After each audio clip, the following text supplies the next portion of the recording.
وحشتني والله. والله يعني كداب. يعني ما بنشوفش بعض كل دقيقه. هسألك سؤال واضح وصريح، عايز اجابه واضحه وصريحه لانه مرتبط بالضيفه اللي معانا. يلا. انت بتحب مصر؟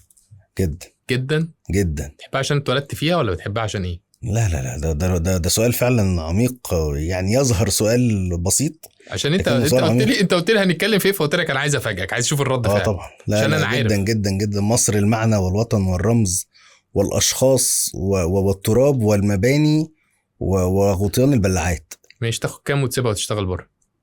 انت عارف ان تعرض عليا كام مش هسيبها اشتغل بره وما عملتش كده. انت شخصيا عارف ايه اللي ما ينفعش. ما ينفعش. ينفع اروح اشتغل وارجع واروح اشتغل واعمل واروح اشتغل واكبر هنا واروح اشتغل. ينفع جدا جدا عادي. وكل الناس احيانا، يعني ما بقولش اللي بيشتغل بره ده شخص خاين طبعا، جايز تتطرق الظروف تشتغل سنه واثنين وثلاثه واربعه. بس لو بتقولي تختار ايه، اقول لك ما اختارش اخرج ابدا. اختار اخرج اتفسح، واتفسح هنا الاول اصلا. بس يعني لو اختيار واضح وصريح، لا طبعا ما ينفعش. لا. اوكي. ليه بقى؟ هسألك برضو سؤال وانا حابب في الحلقه دي ابقى بسألك وابقى بسأل الضيف، مش هيبقى ليا اراء كتير. يلا.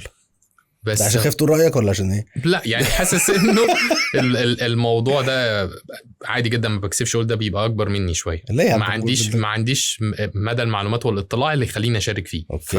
بحسب هتقول لي اسئله صعبه فقلت ايه يعني. بس هي ليه الناس شايفه ان اللي بيحب مصر في الفتره دي ما هو الا شخص بيطبل؟ علشان ادعاء عدم حبها بقى موضه.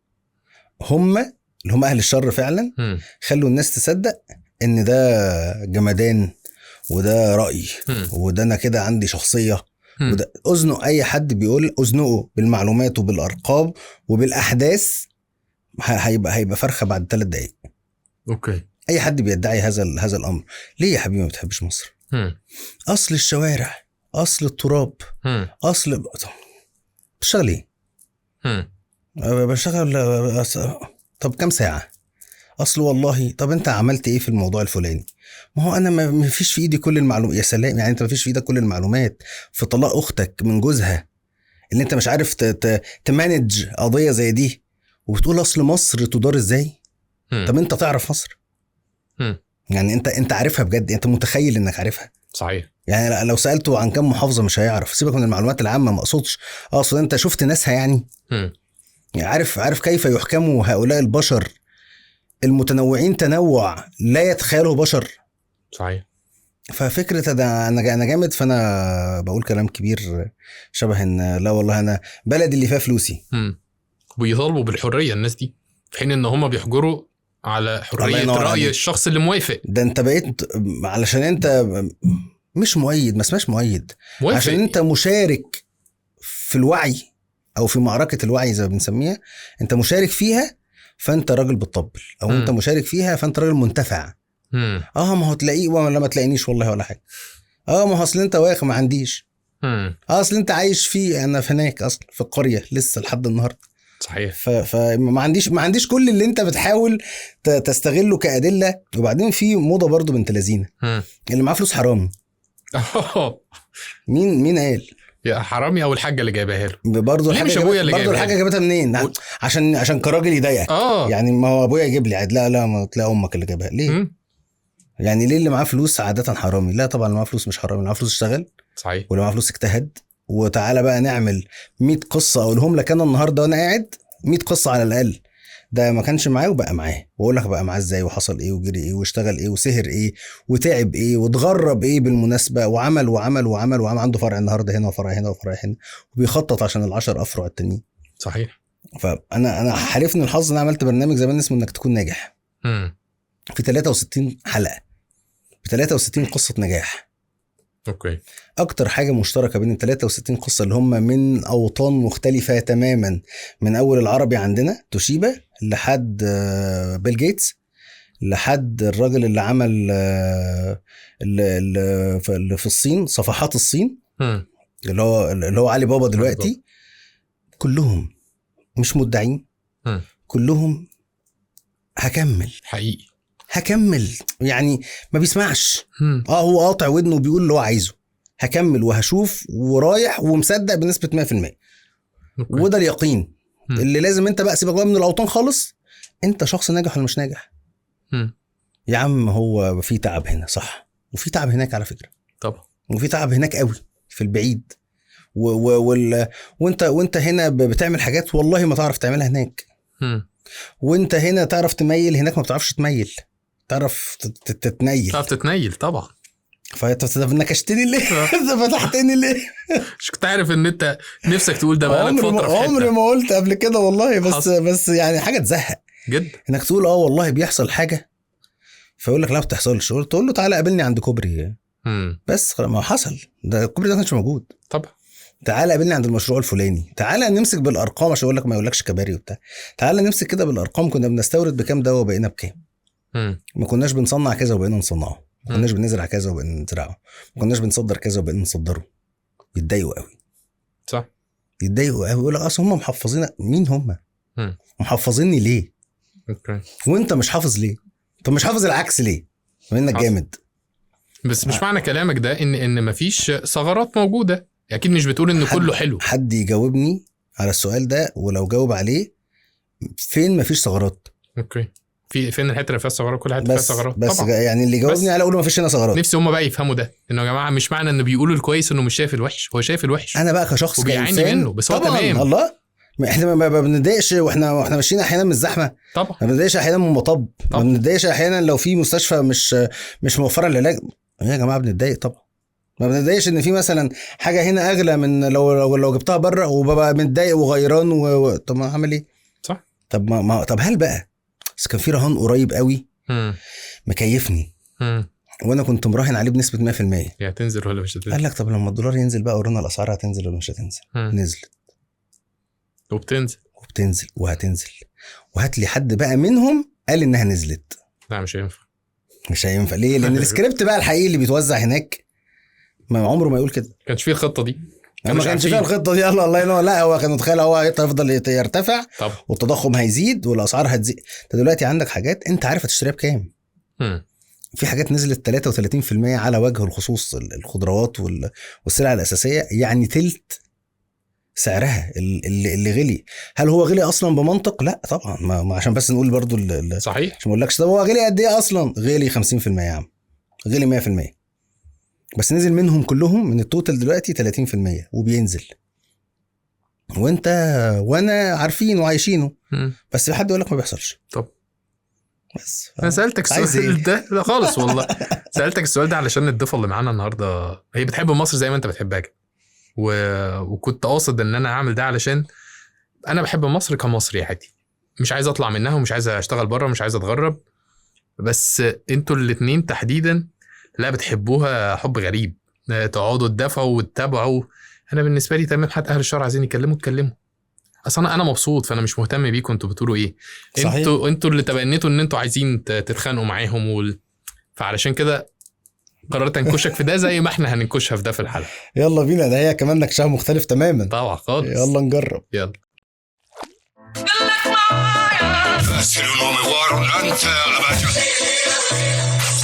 انك ولعت سيجاره.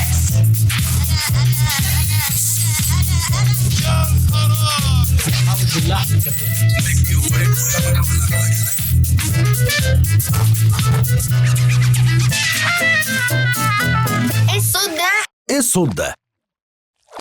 عايز اتكلم بجد المره دي، مش هزار زي كل مره، لان الست اللي موجوده النهارده عارف بقولك في ست ب100 راجل وست ب200 راجل لا انا شايف ان الست دي ست بمجتمع. أوكي. كيف تعبر عن المجتمع المصري؟ أميرة بهيدي. طبعا منورانا يا ست الكل. شكرا والله جدا. انا قعدت اركز بقى اشوف الكلام الجد، انا احسن واحد اهزر واشغل صوت. لا اصل ما نقدرش نقعد قدامك برضه غير مؤدبين قوي. لا يعني لا فك يا مصطفى. فك كده بقى، فك يا مصطفى. منور الدنيا يا ست الكل. ربنا يخليكم، ده نوركم. استاذتنا بجد بجد جدا، مش الكلام اللي هو بتاع المقابلات والحاجات. بنتعلم منك وانتي بتكحي يعني يكفي انت تكحي قدام الناس فيسالوك يقولوا لك الحمد لله على السلامه، ولا قالوا لا ما تقالش كده، ده بالمصري كانوا بيقولوا. اوكي. فيحصل درس برضو، حاجه تتعلمها. مش بابا قصدي والله خالص، انت ما كده، مش بابا قصدي خالص. ما هو احلى حاجه انه مش قصدك. بس مش قصدك ايه ولا ايه؟ مش عارفه، مش بيبقى قصدي، مش قصدك تبقى ببقى قصدي ابقى لطيفه يعني. انت لطيفه قوي. مش قصدك بقى تبقى المحاميه الاشهر، ولا المذيعه الاهم، ولا الكاتبه يا عم انت هتفتح علينا عش الدبابير. مذيعه اهم كلهم مهمين جدا. يا دي التواضع بالنسبه لنا، يا دي التواضع. انت ناس كتير. انا ناس كتير ناس كتير جدا، وبحبهم كلهم، بيلعبوا مع بعض. بقول لنا هم مين كده، حاولي كده، مش الشغلانات، الناس اللي جوه. تعالي نلعبها بطريقه تانية. مين الاشقى فيهم؟ الاشقى الكاتبه. الكاتبه ليه؟ متمردة على القواعد، على القوالب، على آراء النقاد، على النظريات اللي بيدرسوها، يعني متمردة. اوكي. مش ملتزمة خالص بأي قواعد، ومعتبرة انه حقها كمان انها ما تبقاش ملتزمة. حلو. طيب مين الأذكى فيهم؟ الأذكى سؤال صعب.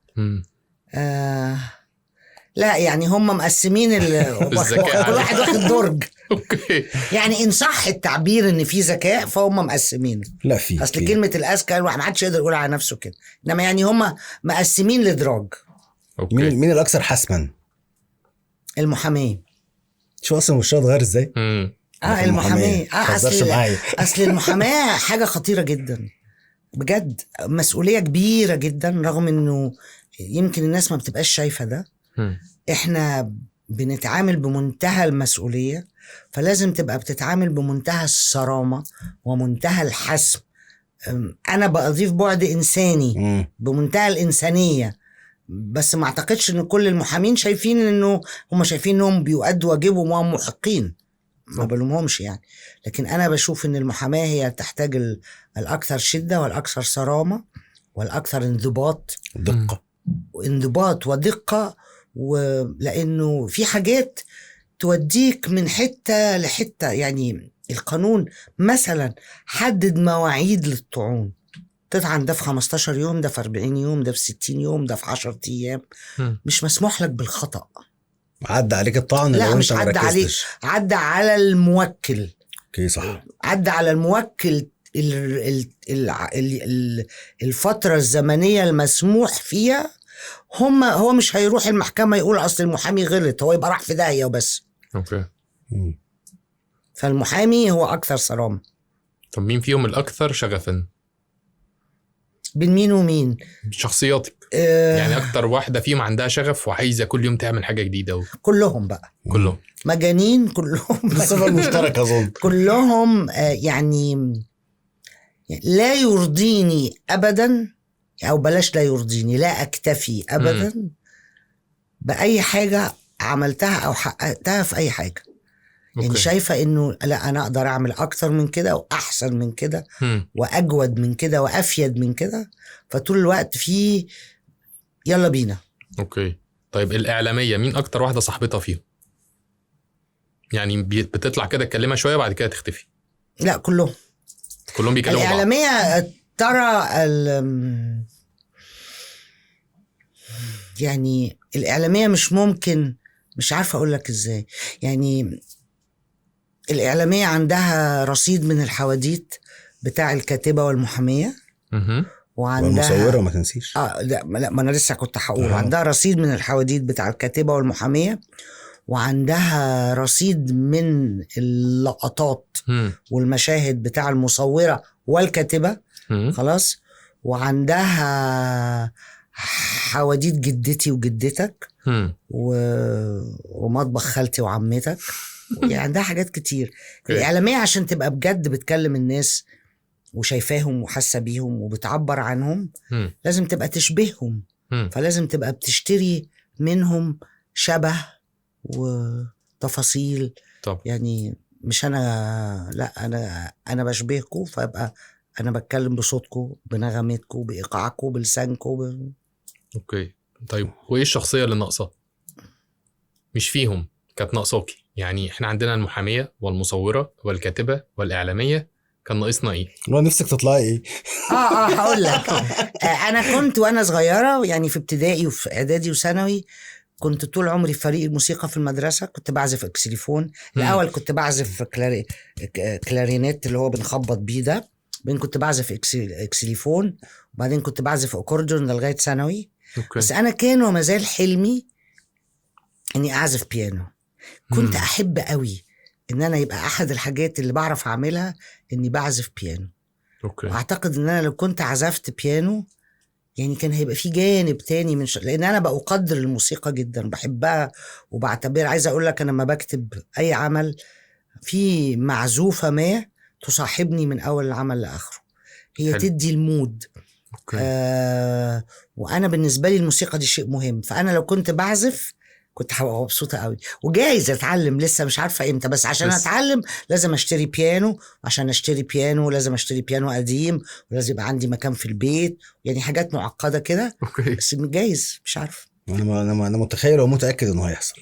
اتمنى يا رب. احنا فتحنا السكه دي. لا خلاص، طالما عينيها لمعت خلاص. حد حببك فيها يعني؟ شفتي مثلا عمر خيرت فقلتي انا الحته دي حلوه؟ لا لوحدك؟ كان في بيت عمتي زمان بيانو قديم، ليه كلوبات بحلي خارج نجف كده. كانت عمتي تقعد تعزف كلام فاهم مش هنلاقيه في اي حلقه من الحلقات اللي هتحصل عندنا. كانت عمتي تقعد تعزف، كانت ست كبيره، عمتي الكبيره يعني عمه من عماتي الكبار. وكانت لما تعزف تتحول كده، تلاقي وشها كده، ما اعرفش ازاي كانت كأن الموسيقى هذا المشهد. وبعدين في فيلم بعد كده اتعمل، كان في ممدوح عبد العليم بيعزف بيانو طول الفيلم، كان بيانيست. كنت بحبه قوي الفيلم، وبرضه اقعد كده اشوف روحي كأني قاعده جنبه. وبعدين في روايتي الاخيره سوناتا عزيزه البطله كانت بتعزف بيانو وانا بكتب الروايه. سيبك من انا كنت بسمع شوبان وكانت هي بتعزف شوبان، انما بجد كل مشهد كنت بكتبه وهي بتعزف كنت ببقى قاعده سعيده كده كأن انا اللي بعزف.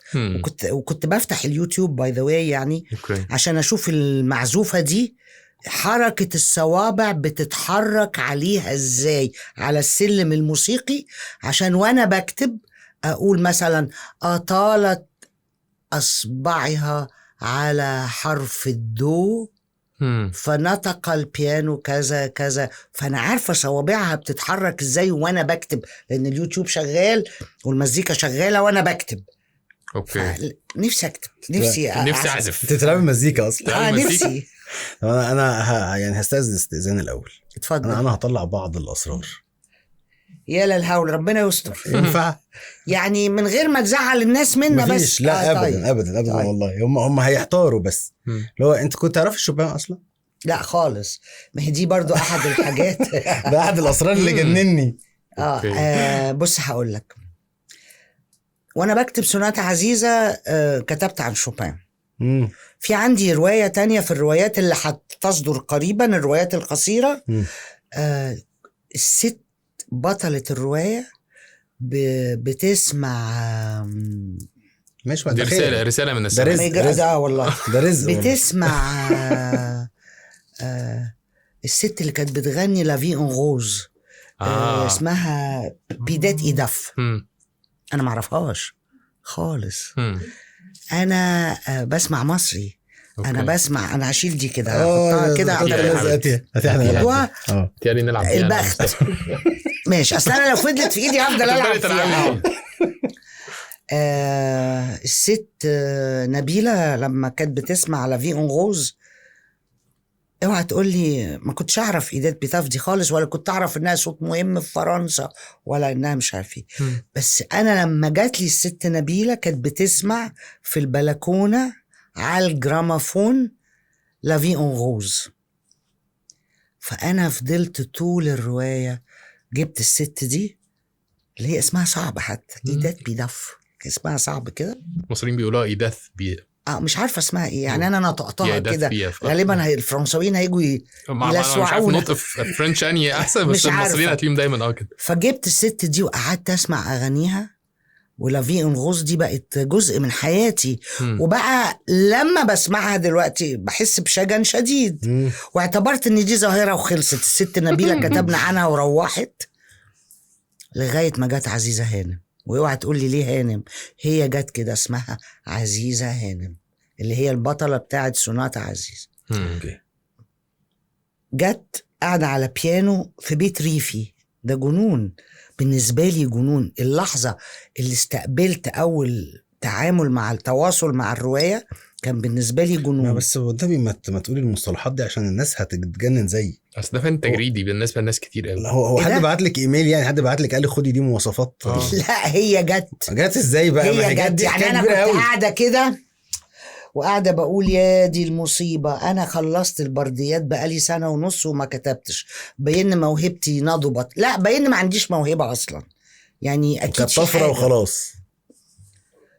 بين ابتدى بقى بعدها كده يعني، بعد في وسط الحوار ده بشوف كده ست كبيرة عاملة ضفاير، شعرها أبيض، عاملة ضفرتين كده، ولابسة روب مش احمر ومش نبيتي، لون كده يعني، لون احمر نبيتي كده، دم الغزال كده دم الغزال. لابسه الروب كده وقاعده على البيانو بتعزف مندمجه جدا، واحنا في بيت ريفي بتعزف شوبان. اول ما ادركت ان عزيزه هانم بتعزف شوبان قلت يا دي المصيبه يا مرمر. عمري ما اعرف شوبان، عمري ما سمعته، ما بسمعش كلاسيك. بحب الريس متقال وعلي اسماعيل.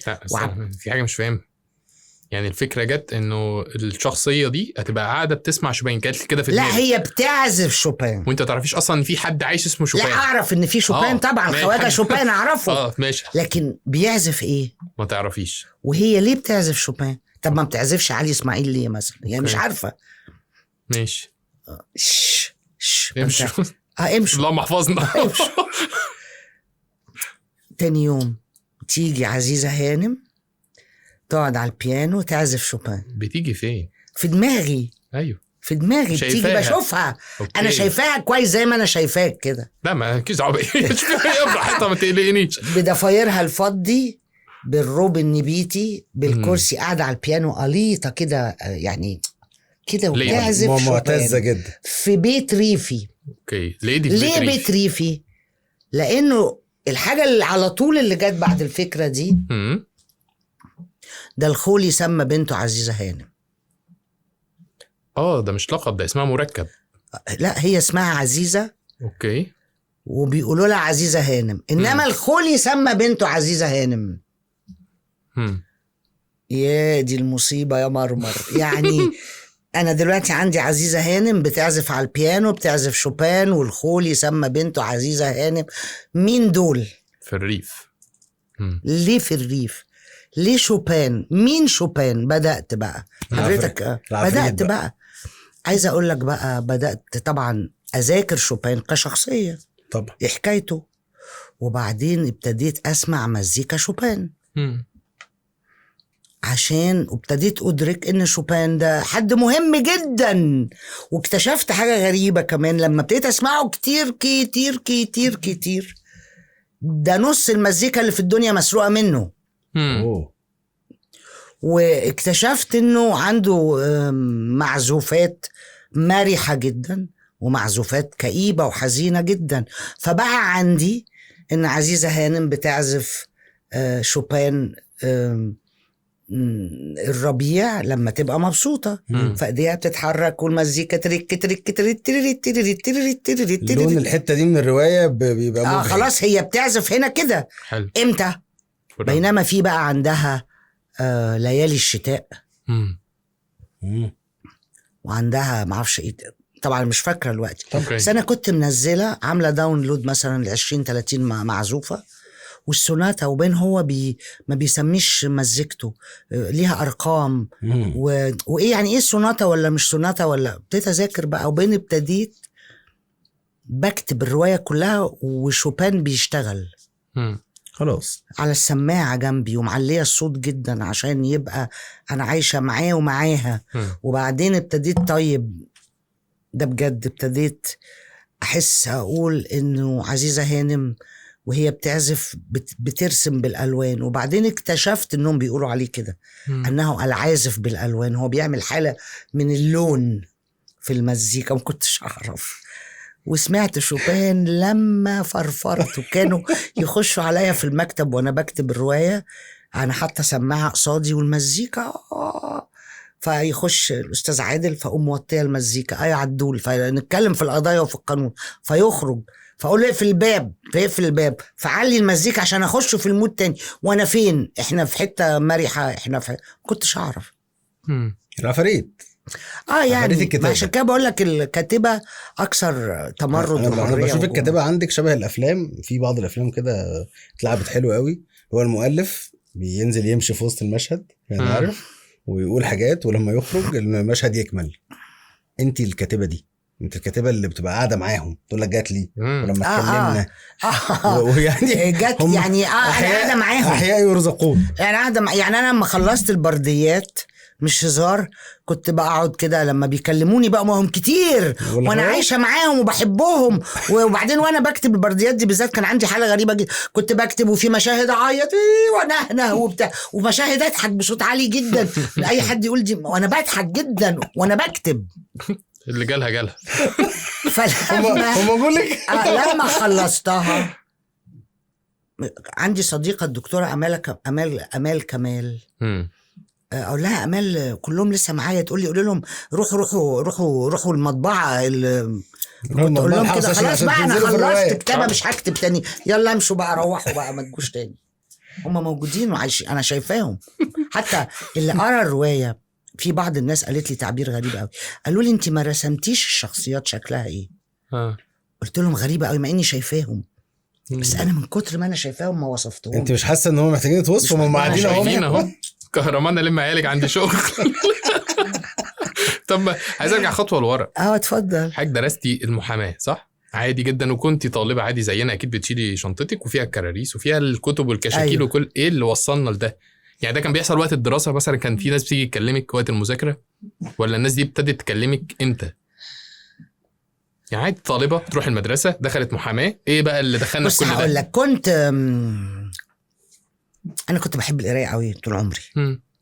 وبقرا كل حاجه كويس، بقرا الجرايد وبقرا الاعلانات وبقرا الورقه اللي ملفوف عليها الساندوتش في المدرسه وكل حاجه حلو. وكنت غالبا مش شايفه روحي غير كاتبه. يعني انا ما كنتش شايفه روحي محاميه اصلا. ابويا اللي قال لي انت هتبقي محاميه شاطره وصدق، قال لي انت قاريه، ده الكلام ده وانا في ثانوي، انت قاريه وعندك ثقافه ومش عارف ايه، وهتبقي كاتبه، هتبقي محاميه كويسه قوي. لما انا كنت شايفه نفسي طول حياتي اني المفروض ابقى كاتبه. وكنت وانا في ابتدائي، في اواخر ابتدائي، في المرحله الاعداديه، في ثانوي اكتر، كنت كل موضوع انشا بعتبر اني بكتبه كده، يوقفوني ويسقفوا لي ويقعدوا يقولوا لي كلام مش بفهمه يعني. بس غالبا كنت ابتديت اكتب وقتها. هو المدح لغايه دلوقتي عندها مشاكل معاه عموما. ده انا سايبها لها الحته دي، بس بعد ما تخلص يعني كاني ما سمعتش حاجه. بالظبط، اي لقطه فاهم هتهرب باي شكل يعني كده. فانا كنت اساسا شايفه روحي كاتب. اوكي. طيب مصطفى، هو كان بيقدم حضرتك في اول حلقه، بيبقى فيه كده تعابير على وشك لما الناس بتتكلم عن حضرتك، بتسرحي وبتروحي وبتيجي كذا مره، وده بيحصل حتى في يوم الفطار اللي حضرتك بتعمليه كل سنه، بيبقى فيه كده فقره ان كل حد في المكتب عند حضرتك بيبتدي يتكلم. انا بسيب الناس وافضل مركز في وشك. بتشوف ايه بقى؟ بتروحي وبتيجي، بتروحي فين وبترجعي فين؟ لا، يوم الفطار حاله خاصه. اوكي. يعني انت بتقصد فطار الناس اللي بتشتغل معايا واسرهم؟ بس ما اقصدش يوم الفطار، اقصد الفقره بتاعت ان حد بيمدح في حضرتك، يعني بتكون رايحه هناك وترجعي تاني. يبقى احنا ننسى موضوع الفطار، لان ماشي. الفطار حاله خاصه جدا. حلو. حد ايه بقى بيمدح في حضرتك، فعينك كده بتقوم ايه رايحه هناك شويه، بعد كده ترجعي له تاني. انت شباب بتهرب منه، بتروحي والله بتحاول تهرب منه. انا عارف بس مش هسيبك. اقول لك، اصل انا ما بشوفش الحقيقه. يعني انا كنت بقول لسما الكلام ده واحنا جوه. هي انا تاني. اوكي. كنت بقول لها ان انا بشوف ان ده عادي ما يستحقش المدح. يعني انا مدرك. بص هقول تعبيرات غريبه جدا والله الجمهور بتاعك هيقول علينا. بص هقول يعني في جزء مني شايف انه بالمعايير التقليديه لا ده عمل عظيم يستحق المدح كويس، او فعل عظيم يستحق المدح. لكن الجزء المركز مني شايف ان ده عمل عادي ما يستحقش المدح، ان دي طبيعتي اصلا. لا المفروض تبقى طبيعه كل يعني ما ينفعش تقول لي ايه الله ده انت منظمه. الله طب انتوا مش منظمين ليه؟ يعني العادي اننا نبقى منظمين، العادي اننا نبقى مواعيدنا مظبوطه مثلا، ماليش دعوه. العادي اننا نبقى منظمين. صحيح. العادي ان الطبيخ يبقى حلو. يعني فانت بتشكرني ليه او بتمدحني ليه؟ ده العادي، ده اللي مفروض. يعني اللي ما يعملوش نشوف مشاكله ايه. لكن بتشكرني يعني او بتمدحني مش عارف. زائد فهمتك. ان المدح لو صدقتك بلاش لو صدقتك، لو قرر مش عارفه اقولها ازاي، لو غذيت نفسي بالمعلومات دي، لو صدقتك هتبط. اوكي هتبط خلاص انا تمام، ما انا وصلت. يعني انا لازم افضل طول الوقت اقول هو المفروض يبقى الاكل حلو، واذا كان طلع المره فات حلو لازم المره دي يبقى حلو، واذا طلع وحش تبقى خيبتك، مش اذا طلع كويس يبقى برافو. انا لازم افضل عندي الدافع للاجاده واني ابقى احسن واني ابقى اشطر، مع العلم بان في جزء جوايا شايف انا واقفه فين، بس ماشي يعني واقفه فين تمام، بس لسه في حاجات تانية احسن او يعني اجود، مش عارفه اقول لك اكثر اجاده مثلا. تعرفي ازاي بقى الفرق ما بين المدح والتطبيل؟ انا ما بعتبرش ان في حاجه اسمها تطبيل خالص. ليه؟ ما ممكن انا اجي امدح في حضرتك علشان انا عايز اشتغل عندك. تبقى كذاب، ما يبقاش مدح، هحسه على طول. لا مش هحسه مدح. اوكي. كلمه تطبيل دي مش عارفه مين الشرير اللي نحتها. يعني في حد نحت الكلمه دي اوكي وقرر يستخدمها، بمعنى ده اسمه نفاق. يعني في نفاق. يعني ليه ما بنستخدمش؟ ليه؟ لان انا لما اقول نفاق، اما اقول لك انت احسن واحد في الدنيا واشطر واحد في الدنيا، مصطفى هيقول الاميره بتنافقك مثلا. او اقول لك انت اجمل واحد في الدنيا، فمصطفى يقول الاميره كدابه. ايه موضوع التطبيل؟ مين اللي نحت مصطلح التطبيل وعشان يستخدمه في ايه؟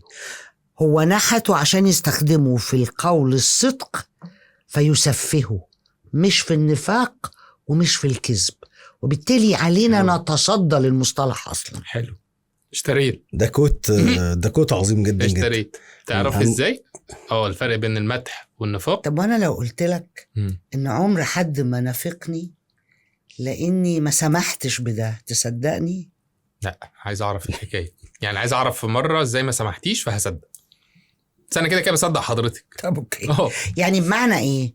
النفاق يفترض ان حد غريب او بعيد بيحاول يقترب منك، يقتحم مساحات مش بتاعته. صحيح. ويقول لك كلام، فهو اصلا من عندي انا من بره ولا واقف بره، ما فيش كل بقيه الحكايه دي ما دخلهاش، فمش هيلاقي، مش هيجي عشان ينافقني، هو ما دخلش، هو واقف بره هناك. هي معليه السور كده بس هو مش شايف. يعني اذا دخلت في المنطقه الامنه عندي وقلت كلام أنا بعتبره مدح، يبقى بالضرورة مدح لأني عارفاك. إنما إذا كنت أو كان إكس هيبقى بيقول كلام كذب عشان عنده مصلحة، عشان هبقى أنا عارفة شخصيته أصلا، فواقف بعيد ما جاش عشان يبقى عنده الفرصة دي. أوكي طيب خليني أقولها بشكل تاني. أنا بشوف مثلا مع حضرتك، مش هسيب الحتة دي، يلا عيش. في ناس كتير قوي وإحنا مع حضرتك بتيجي تسلم عليك، في حد بيبقى بيتكلم من قلبه قوي وبيسلم عليا فين؟ في أي حتة، واحنا في الشارع واحنا بناكل، حضرتك عزمانه في اي حته، ففي ناس بتتعرف على حضرتك بدافع ان حضرتك مشهوره. ففي حد بيجي يقول لك انا بحب حضرتك جدا جدا جدا، وحد بيجي يقول لك بحب حضرتك جدا كده بس خلاص عايز عشان ياخد الصوره وبس. تعرفي الفرق بينهم؟ لا مفيش حد يجي يقول لي بحب حضرتك كده. انا لما بيجي حد يقول لي انا بحبك جدا، او يجي يقول لي انا اتصور معاكي او كده، انا ببقى مصدقاه جدا، ببقى شايفه انه بجد. اوكي. عمر ما حد، انا مش الشخصيه اللي هيجي حد يقول لي انا بحب حضرتك جدا ما تجيبي 5 جنيه، او انا بحب حضرتك جدا عشان عايز. ما عمره ما حدش يخافوا يعملوا معايا كده، يخافوا. هو ده كان السؤال اللي جاي بالظبط. بيخافوا ليه؟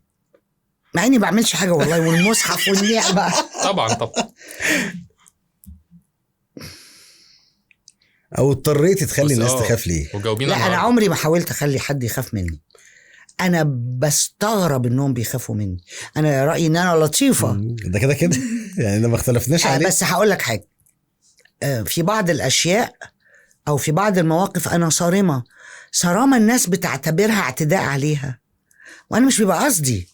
يعني الكوبايه دي تتحط كده، اوكي، من فضلك الكوبايه تتحط كده، اوكي، من فضلك الكوبايه دي تتحط كده. المره 20 بقى هقول مش انا قلت الكوبايه دي تتحط كده، هتقول لي بتشخطي ليه؟ والله مش بشخط، ده انا خلاص كان كويس اني ما انتحرتش. انا المصريين للاسف في مواقف كتيره جدا بيخلطوا بين الجد والهزل، وبيخلطوا بين الأوجه المختلفة للعلاقة. يعني أنت ممكن تبقى صاحبي جدا وأنا عمتك والواد ده صاحبي برضو جدا، بس لو اشتغلنا هنشتغل مظبوط. صحيح. مش معنى أننا أصحاب أننا نعكها أو نخربها، خلاص كده. مش معنى أننا بنهزر وبناكل سوا وبنقول نكت مش عارف إيه إنك في الشغل هتبوظ لي الدنيا. لا وانت أستاذة في الموضوع، ما ينفعش.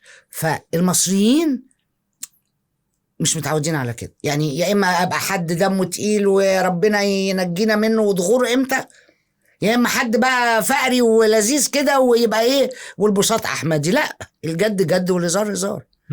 فاحيانا لما الناس تختلط عليها الامور واحنا بنشتغل تحديدا اهو، او فيما يتعلق بالشغل ايا مكان، يعني العمل ده ايه، اي وجه للشغل، يعني اي شغل في اي تفصيله صغيره او كبيره. يعني بناء الصرامه بتاعت انت جايب الكوبايه مبلوله بقعت المكتب، هي نفس الصرامه بتاعت احنا نسينا نروح انت ما رحتش المحكمه، احنا نسينا نروح المحكمه، اللي هي بالنسبه للناس هي بقعت المكتب زي ما رحتش ايوه، لان بالنسبه للراجل اللي بيجيب الكوبايه ده اقصى عمله، هو مش هيطلع يخترع الذره، هو وظيفته يجيب الكوبايه ما تبقعش المكتب. فاذا بقع المكتب يبقى ما عملش شغل، ما فيهاش بقى وان شاء الله وهنشفها والمره الجايه والحاجات بقى المثيره للاعصاب دي. ليه المره الجايه؟ ما احنا قلنا ليش المره دي؟ صحيح، ليه المره الجايه بجد؟ ليه المره الجايه؟ ليه مش المره دي؟ وانا بعامل نفسي اولا بهذه الصرامه. ده حقيقي جدا جدا جدا جدا. انا حكيت لك قبل كده، او شيكو حكى لك، او حد من فريق العمل بتاع برنامجك قال لك ايه اكتر 5 دقايق بنخاف منهم؟ لا، اللي هم ايه اكتر 5 دقايق وانتوا بتخافوا اصلا ليه؟ ده لطيف. انت حبيبتنا. اكتر 5 دقايق بتوع الاير بيس طبعا، اللي هم اخر 5 دقايق قبل الهوا. بيحصل ايه؟ احنا كده فريق برنامج بيقعد 2 ساعة قبل الهوا، ومش كل الناس تعمل كده. احنا بنقعد وحضرتك اول واحده بتيجي، ده حقيقي، مش زي كواليس الافلام، بس ده بجد. حضرتك اول واحده بتيجي وقالوا يا شعب وصلتوا ولا ما وصلتوش، فبنبقى مستنيين حضرتك، وبنتكلم كتير جدا جوه الحلقه وبره الحلقه وفي روح الحلقه، والضيف هيدخل امتى وهيحصل ايه، كل حاجات، كل ده معدي. اوكي، بيجي 5 دقايق اللي هم هنعد بقى ان احنا طالعين هوا، وتسالي عن كم معلومات غير طبيعي. انا لقطت وانت يعني ومش مهم اقولها، يعني مش مهم المعلومات دي اقولها. ابراهيم النجار ده اتولد في انهي مستشفى، هجيبها منين دلوقتي يا مصطفى؟ فجأة في تفصيلة جت في كله بيجري ورا بعضه، كلنا بنجري مش عارفين. عشان كده بقول لك انا بعامل نفسي بهذه الصرامة. ده حقيقي، بس انت مش مذيعة من المذيعات اللي بتسأل من باب التنظير، تسأل في الساعتين من باب التنظير براحتها، بس احنا بنبقى عارفين انك هتستخدمي المعلومة دي حتى لو بشكل إيمائي.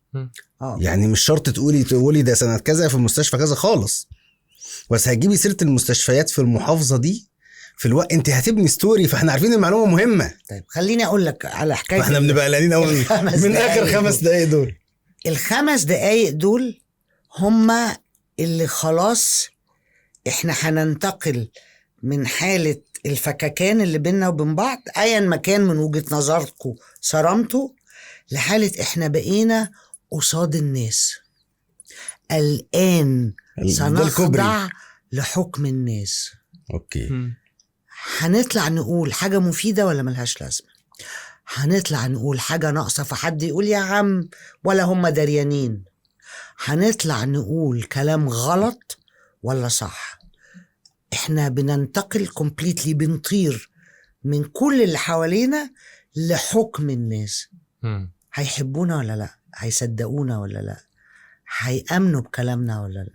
لازم نبقى عندنا كل حاجة عن الموضوع، هنستخدمها، هنلمح ليها، هنشاكس الناس بيها. بيجيلي الفزع ده، نفس الفزع على فكرة بتاع 5 دقايق اللي قبل ما يجي دوري في المرافعة في المحكمة. اوكي. أنا مذاكرة القضية وكاتبة مذكرة ومقطعة القضية والمحامين جاهزين وعاملين كل حاجة، وخلاص أنا نمرة 5 ونمرة 4 بيترافع. فأنا خلاص بقى زبطت الروب وبصيت في القضية لأني ناسيها طبعا، مش فاكرة ولا كلمة ومش عارفة هقول إيه، مع إن أنا كم سنة محاماة؟ لا إيه؟ كم سنة محاماة؟ 44. بعد 44 سنة محاماة بتبص في الورقة وتنسي انت؟ لا وبنسى. وانا هقول لك بقى اخر 5 دقايق دول ايه. هفتح المذكرة عدول، احنا قصاد القاضي، الدايرة شغالة. هي المادة 290 صح؟ يقول لي صح. طيب هاتوا نص المادة يا أستاذة. ما هو دلوقتي هاتوه دلوقتي. فيقوموا جايبوا وخلاص هم فيجيبوه. هي ما تعدلتش. لا ما تعدلتش. طيب أيمن، هو الشاهد اسمه محمد أحمد. أيوة يا أستاذ محمد أحمد. ما أنا بتلخبط ليه واسمه محمد أحمد. طيب لازم أقول لك الآتي، في بعض القضايا، بعض الجنايات مثلا، مش هزار، المذكرة كانت بتبقى 300 صفحة. كتاب، وأنا كاتباها كلها، ومعايا 5 محامين 10 محامين، كل واحد معاه 30 صفحة منهم، حافظها زي اسمه ومعلمها، وعارف ان انا لو سقط مني سطر هو هيديهوني. بس بجد انا بقف اترافع ال 300 صفحة من غير ما افتح المذكرة بترتيبها. ايوه ما هو ده، لاني انا قعدت في البيت كتير واتدربت. السيد الرئيس، الساده المستشارين، اليوم امثل امامكم لاني مش عارف ايه. لا غلط. السيد الرئيس، الساده المستشارين، مش عارف إيه. انا حافظه، قاعده اسمعها واتمشى واروح. كنت زمان وانا صغيره اسجلها عشان اشوف الايقاع، انا هعلى امتى، انا هوطى امتى، انا الحته دي. دلوقتي لا، بس انا ساعات بنبقى مسافرين اسكندريه عندي مرافعه، فابتدي المرافعه واحنا في العربيه. يلا يا شباب بقى احنا هنراجع. يلا يا استاذه. طيب بوابه الرسوم، وبناء عليه بوابه الرسوم الثانيه. انا طول الطريق بترافع وهم فاتحين هم فاتحين. لا ما مش في الطريق ولا كلوا ولا حاجه يعني. هم فاتحين المذكره بيراجع. يا استاذه لا استنى هقولها عشان انا غيرت الترتيب كده. اوكي. عمرك نسيتي حاجه وانت؟ طبعا كل ليه وانا يعني ممسوسه طبعا. بس بخاف يعني نسيت ايه؟ بمعنى نسيت ايه؟ بمعنى اسم الشاهد مثلا، عايزين الشاهد ده يعني سياده القاضي هذا المتهم اللي اسمه وسكتي. ساعات في المرافعه بيحصل لك حاجه زي الثقب الاسود كده، اللي هو بتاع مثلث برمودا. بتسمع صوت ابره كده بتدخل فيه. ساعات في لحظه كده في وسط الاندفاع تفكر في والكراشندو اللي بتتصاعد بيه، ما هو اصله في اداء مسرحي المحاماه دي، في وسط بقى ده فين بقى دماغي تبيض تماما. فاسكت كده، ولو حاولت افر في الورق انا مش شايفاه، مش هتشوفي في حاجه كده لوك. حاجه تعمل كده. فمعلش يا فندم انا اسفه، لا اتفضلي دقيقه. ساعات قضاء يقول لي نرفع الجلسه مثلا، بكون بقالي ساعه ونص بترافع، فاقول لا او لا يقوم حد من المحامين هو عارف انا واقفه عند انهي سطر، فيقول جمله لا يقوم جايب لي ورقه كده، استاذه انت هنا. فبص كده فالمكنه تشتغل، انما دماغي تبيض. يا نهار ابيض. الحمد لله بتحصلش معانا، ما بتحصلش على الهوا الحمد لله. بتحصل بتبانش احيانا.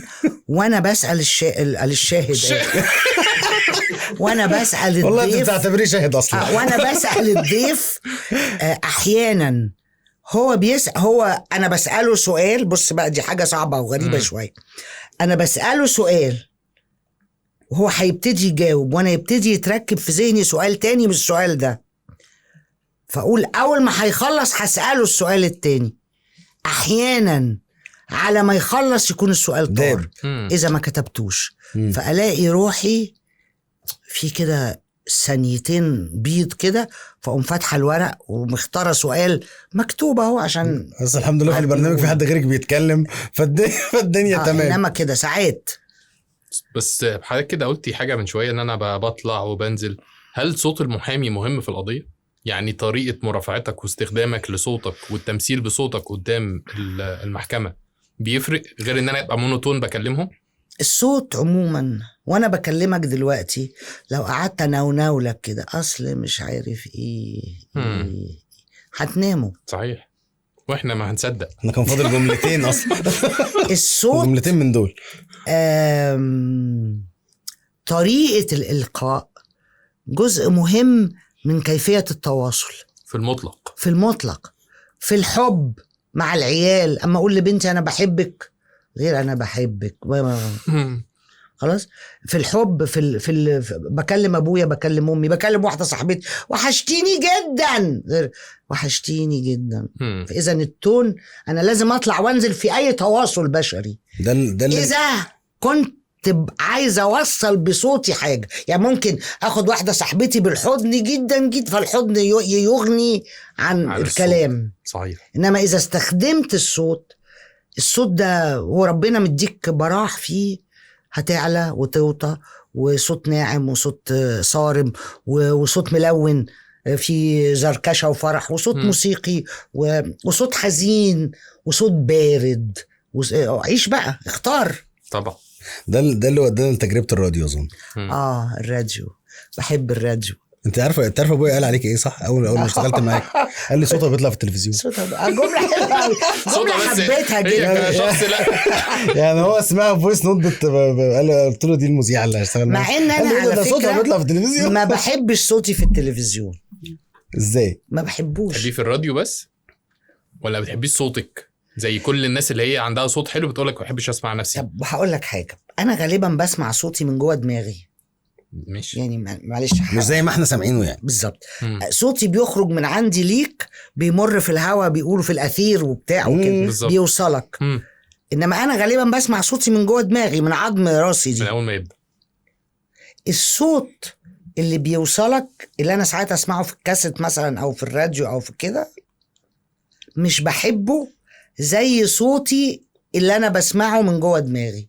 اوكي، اللي عندك احلى من اللي احنا سامعينه اللي هو المميز اصلا. فانت عندك انا رايي ان اللي أكثر. عندي اكثر دقه في التعبير عن الاشياء، وبحس ان صوتي اللي بيوصلك ده عالي سنه، دايما عالي سنه. يعني دايما لو انا في ايدي اوطي الصوت شويه.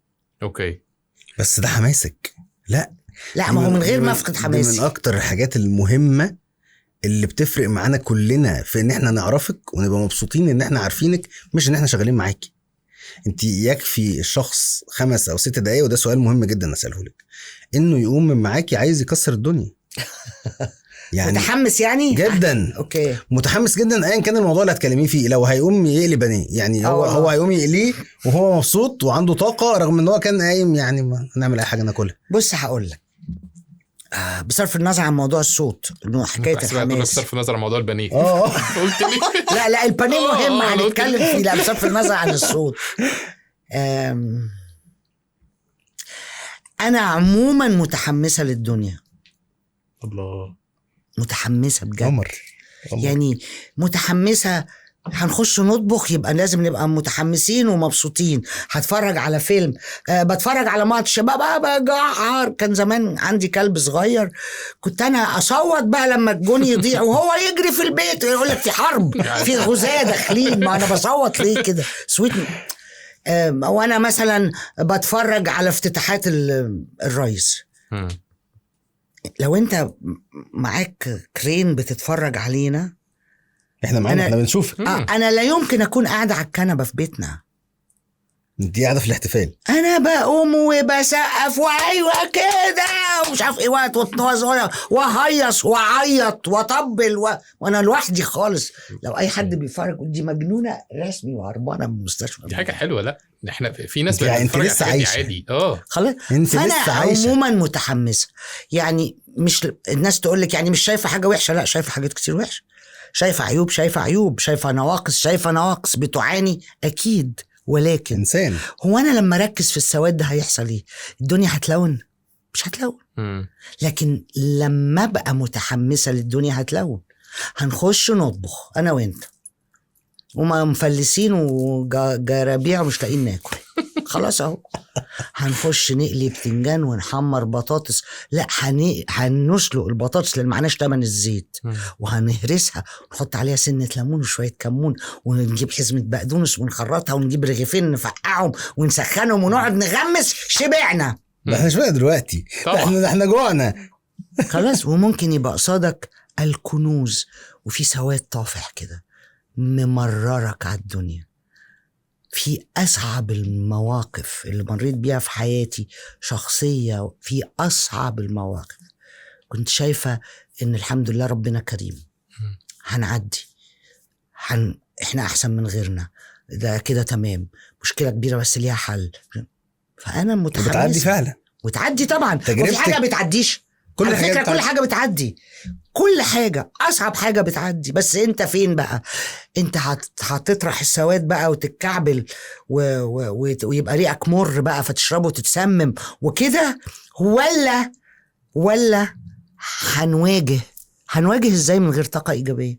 هنواجه إزاي من غير، زي ما بقول لك كده، هنشرب كوبايه اليانسون حلوه قوي، الكوبايه الاحمر في ابيض دي. بتشجعوا الاهلي ولا الزمالك؟ دمها خفيف. وانا مش عامله المكتبي كوبايات كده ليه؟ وانا على فكره هروح اعمل المكتبي كوبايات كده، هخليها موف من تحت وكذا من فوق. حلوه قوي، المقاس ده حلو عشان ما ياخدوش شاي كتير، ما اضطرش احط باكوين عشان السكر غالي، بس حلوه جدا. مالها الحياه صحيح، الحياه حلوه جدا. فكرتش تغني راب؟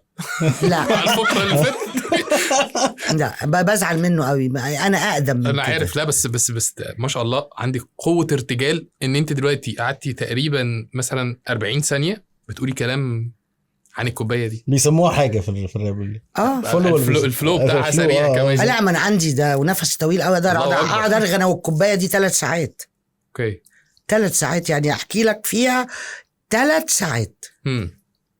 لاني انا هشوف ان الكوبايه دي حلوه وفيها احمر وابيض، وليه مش عامله كوبايه في مكتبي؟ الكوبايه دي شبه الكوبايه اللي عندي على البحر بس التانية صفرة. والله طب ما نعملها صفرة. هسالهم عملوها فين؟ ده كانت جدتي زمان الكوبايات بتاعتها خضرة. يا على الشاي بتاع واقعد احكي واجيب واودي، انا معاك ساعتين. طب احنا لو قلنا لك كلمات، هو اختبار صعب قوي. يلا بس هقول لك كلمات عامه قوي واسعه، وانت تقولي لي الكلمات دي عايز تشرحيها ازاي او بتعبر لك عن ايه. يلا اول كلمه اقولها لك، الناس. في ايجاز. ايه في ايجاز. الناس في ايجاز، ده شعر. طيب الناس هم الونس والسند والمحبه، وهم الخوف والرعب والمجهول.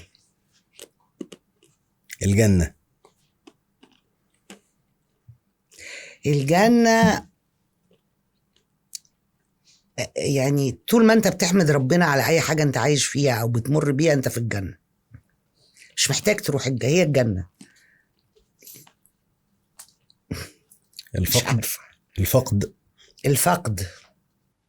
الفقد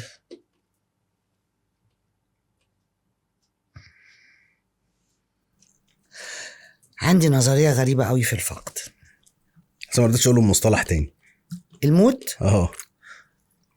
الفقد اوسع من الموت. الفقد لا اشعر بفقد. ليه؟ لو حد بحبه ومرتبطة بيه بيفضل عايش معايا، عايش او ميت. ولو حد اكتشفت اني ما احبش اعرفه، فعمره ما بيجي على بالي ولا حتى بشعر اني فقدته عايش او ميت. ماشي.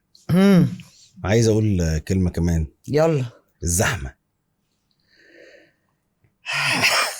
يا ساتر يا صلى على النبي، صلى على النبي، اسم الله. الزحمة مش اللحمة.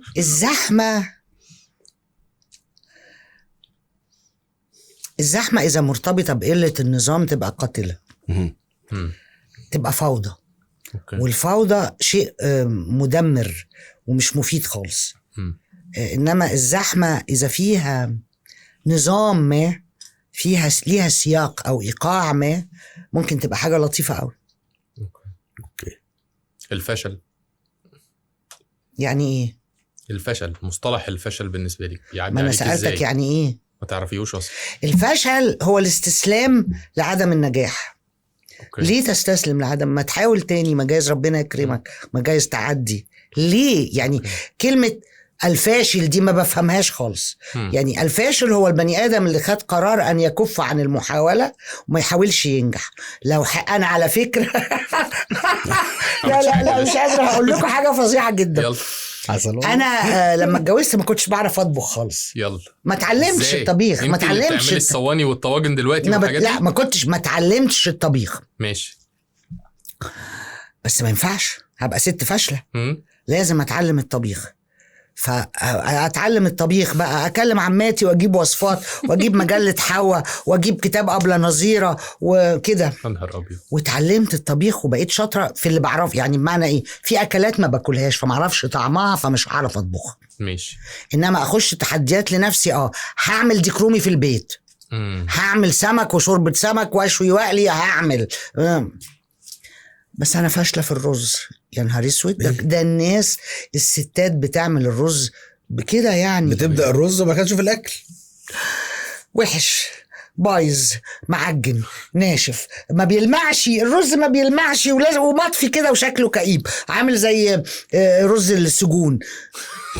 30 سنة 40 سنة مش عارف اعمل الرز. 40 سنة مش عارف. واول بقى ما يبقى عندي عزومة هعمل شعرية، هعمل لسان عصفور، هعمل محشي، مش يعني هعمل فريك، هعمل رز معمر اللي هو باللبن كده معجن. انما الرز المفلفل ده بتاع عماتي ده اللي بيلمع والرزايه منفوضه عن الرزايه ده مش عارفه اعمله خالص. ده لحد النهارده؟ لا. ايوه بقى. كرمني ايه بقى مين؟ ايه السر جه منين؟ سر الرز اللي مش معجن. وعايز اقول لك بقى، ماما غطي الحله، ماما كشفي الحله، طب حطي ميه ايراد زياده، طب مراتي بتقول لك حطي معلقه زيت، فاشل. طب وطي عليه، فاشل. غطي الحله. عماتي كانوا يقلبوا الرز، يعني ياخدوا حله الرز. كان زمان الحله ليها غطا علوي كده، فبعد ما الرز يستوي تقوم قلبة الحله على سيف الغطا، تقول لك عشان البخار اللي تحت هيتخلخل الرز فيفلفله. فاشل. انا الفاشله اللي مش عارفه اعمل الرز. جيت في يوم بنوتي الصغننه هنطبخ سوا يعني. ماشي. انا هعمل رز وملوخيه، فقلت لها ما تعملي انت الرز جدعانه بقى عشان يطلع فاشل. قالت لي ماما مش انا عرفت السر ده ايه؟ قالت لي شمعيه. ده ايه؟ احنا عادة تسيح السمنة، تحط الرز تقلبه وانتوا بقلب المية المغلية بقى وتخش. لا. ايه بقى؟ طلع التشميع. ايه تشمعيه ده؟ وانا لما تفكر فيه بقى والكيمياء والفيزياء تلاقي ان هو التشميع ده مصطلح الستات المصريات، ده هو العبقري. لما تحط بقى السمنة وتحط الرز تقلبه، تفضل تقلبه شوية لغاية ما الرزاية وهي بيضة كده تبتدي زي ما تكون تتحمص من السمنة كده، هسه تعمل طبقة عازلة. اتصدمت. اتصدم. ليها ميزان كده. اذا عملت كده وين حطيت المية المظبوطة هيبقى مفلفل. يعني هو المدام لفت كده واتشمعت جوه السمنة كده مش هتلزق. في طبقة عازلة بين الرزاية والرزاية. مش عايز اقول لك بقى يعني كل يوم رز بقى. بص بقى، اولا لفيت شمعت الرز وطلع حلو. الله اكبر. واجي في البيت والرز ظبط، واكلم سمر الرز ظبط. انا عملت سامية ما حرقتش البامية. وجيت في اخر عزومه بقى، لا ده انا هعمل 12 كوبايه رز. مش بقى كنت الاول كوبايه واحده واحده بقى كده، والف واشمع والف واشمع بسهوله. عارف هم قاعدين بيتفرجوا على فيلم، هو عامل لكم رز بدل اعمل شاي فشار. لا بجد كان اكبر تحدي بالنسبه لي. طب مش قادره اقبله، خيبتي التقيله في عمايل الرز. ستات بقى تقول لك الرز المفلفل، وده يقول لك اصل رز امي المفلفل كده، وده مكبوس كده، ده مش مفلفل وما بيلمعش. طب ازود سمنه يلزق، طب انقص السمنه يلسع من تحت. يا فاشله وانا مش بعترف. الفشل ده حاجه مش بفهمها، مش لحد ما وصلت للنجاح، لغايه ما عرفنا بقى ان السر في تشميع الرز. طب اشكرك يا رب على كل نعمه. شفت ربنا بيحبني ازاي، جبر بخاطري. صحيح. في الاخر بقيت اعمل الرز بعد 40 سنه. اكتر 50 كمان. انا اتجوزت سنه 79، يعني كام سنه دول؟ كتير قوي. حد 44 45 سنه بس 79 يعني يعتبريها 80. طيب 80 لحد 2020 سنه وده 24 سنه، يبقى 44 وسنه يبقى 45 سنه. 45 سنه مش عارف اعمل رز. صحيح. بص الكلمه اللي جايه دي لو البودكاست هيقعد ساعتين. السوشيال ميديا ايه مالها؟ عايز مني ايه؟ السوشيال ميديا يا نهار اسود، ده كلام كتير قوي قوي قوي. لسه بقول له البودكاست هيقعد ساعتين. عشان كده اقول لك في ايجاز انا عايز عنها المميزات بالنسبه لحضرتك، وحاجه واحده سيئه عشان انا عارف ان بالنسبه لا السوشيال ميديا اساسا سيئه. السوشيال ميديا تعرف ان احنا ده هيتذاع على السوشيال ميديا او ما نقدرش حاجه. ما هو ده ترويج السوشيال ميديا. خد بالك بقى، هو ايه حكايه السوشيال ميديا دي؟ يعني لو بتفكر بجد السوشيال ميديا انا خلقت وسيله مغريه، لان احنا دخلنا السوشيال ميديا الاول الناس كانت عبيطه بتبعت دباديب واغاني وورد ويقول لك مش عارفه ايه بتحب ايه وحاجات كده. انما هي السوشيال ميديا هي اداه للتواصل عابره للقارات والاوطان. صحيح. يعني انا مش هترك لك الاختيار، انا هعمل حاجه رميتها في الجو كده هتخلي الراجل اللي في مصر هيكلم الراجل اللي في الهند، والاتنين يكلموا الراجل اللي في نيكاراجوا. انت في مصر قانون بيسمح ما بيسمحش، موافق ما تشرب من البحر، مطرح ما تحط راسك حط رجليك. خلاص اهو. اذا هي اداه باديه في جهه ما معرفش مين، وجايز انا شريره وعندي امراض استعماريه في نافوخي، انما في جهه ما قررت انها تستخدم اداه تخليني انا وانت نتكلم، انا ما اعرفكش وانت ما تعرفنيش، وخلاني اتفرج على الفيديو اللي انت بتنزله، وخلاني اسمع المزيكا بتاعتك. كل ده احنا تمام في اللايت، في اللعب، في الهزار، صح؟ وخلاني اشوف الفيديو بتاعك اللي انت بتقول دي الشوارع اللي مش نظيفة في بلدكم. انا ما روحتش هناك، بس وانت هتكذب عليا ليه؟ هو شيكو هيكذب على أميرة ليه؟ ايه مصلحته يكذب عليا؟ اكيد الشوارع مش نظيفة. ماشي، موافقة يا عم. وده المدير اللي كان فاتح درجه وخد رشوة. طب هو شيكو يكذب عليا ليه؟ ما هو اكيد في مدير خد.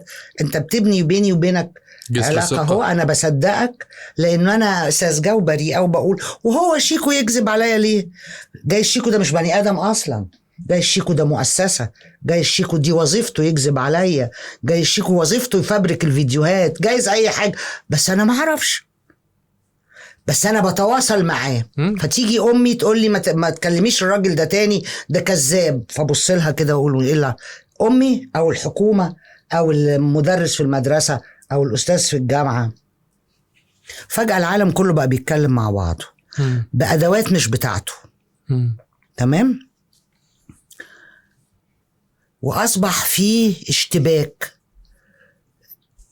ان صح. يعني كان زمان مثلا لما راجل فرنساوي، لما مثلا ماركيز يطلع رواية 100 عام من العزلة، ماركيز جابرييل مش عارفة ايه، هندور على الرواية ده، في كاتب كولومبي كتب رواية مش عارف ايه، ننزل لما كاتب ندور عليها. دلوقتي مش محتاج. لا دلوقتي في بقك. تعالى قبل ما تنام خد الكتاب ده في بقك. صحيح. خد الفيديو ده تسلى بيه. والناس عندها فضول، هشوف هيجرى ايه يعني اما اشوف؟ وبعد ما هشوف بقيه الجمله، ما هو اكيد حقيقي، ما هو ما فيش دخان من غير نار. وبعدين بعد بقيه الجمله وهم يعني هيكذبوا علينا ليه؟ ما هو انا في 4-5 سنين الاولانيين اللي كنت بتبعت دباديب وبطابيط درست نفسيتك. انت بتحب البطابيط، ده بيحب الدباديب، ده بيحب الشعر، ده بيحب الصور، ده بيتفرج على فيديوهات، بيتفرج على 10 فيديوهات في اليوم، ده مدمن بقى بيتفرج 20 ساعة. انا درستك، وبعد ما درستك لعبتك باللي يعجبك، باللي بتحبه. صح. بتحب فيديوهات، خد يا عم فيديوهات. انت بتشجع كورة، شجع يا عم كورة، ماتشات ماتشات ماتشات ماتشات، خلاص.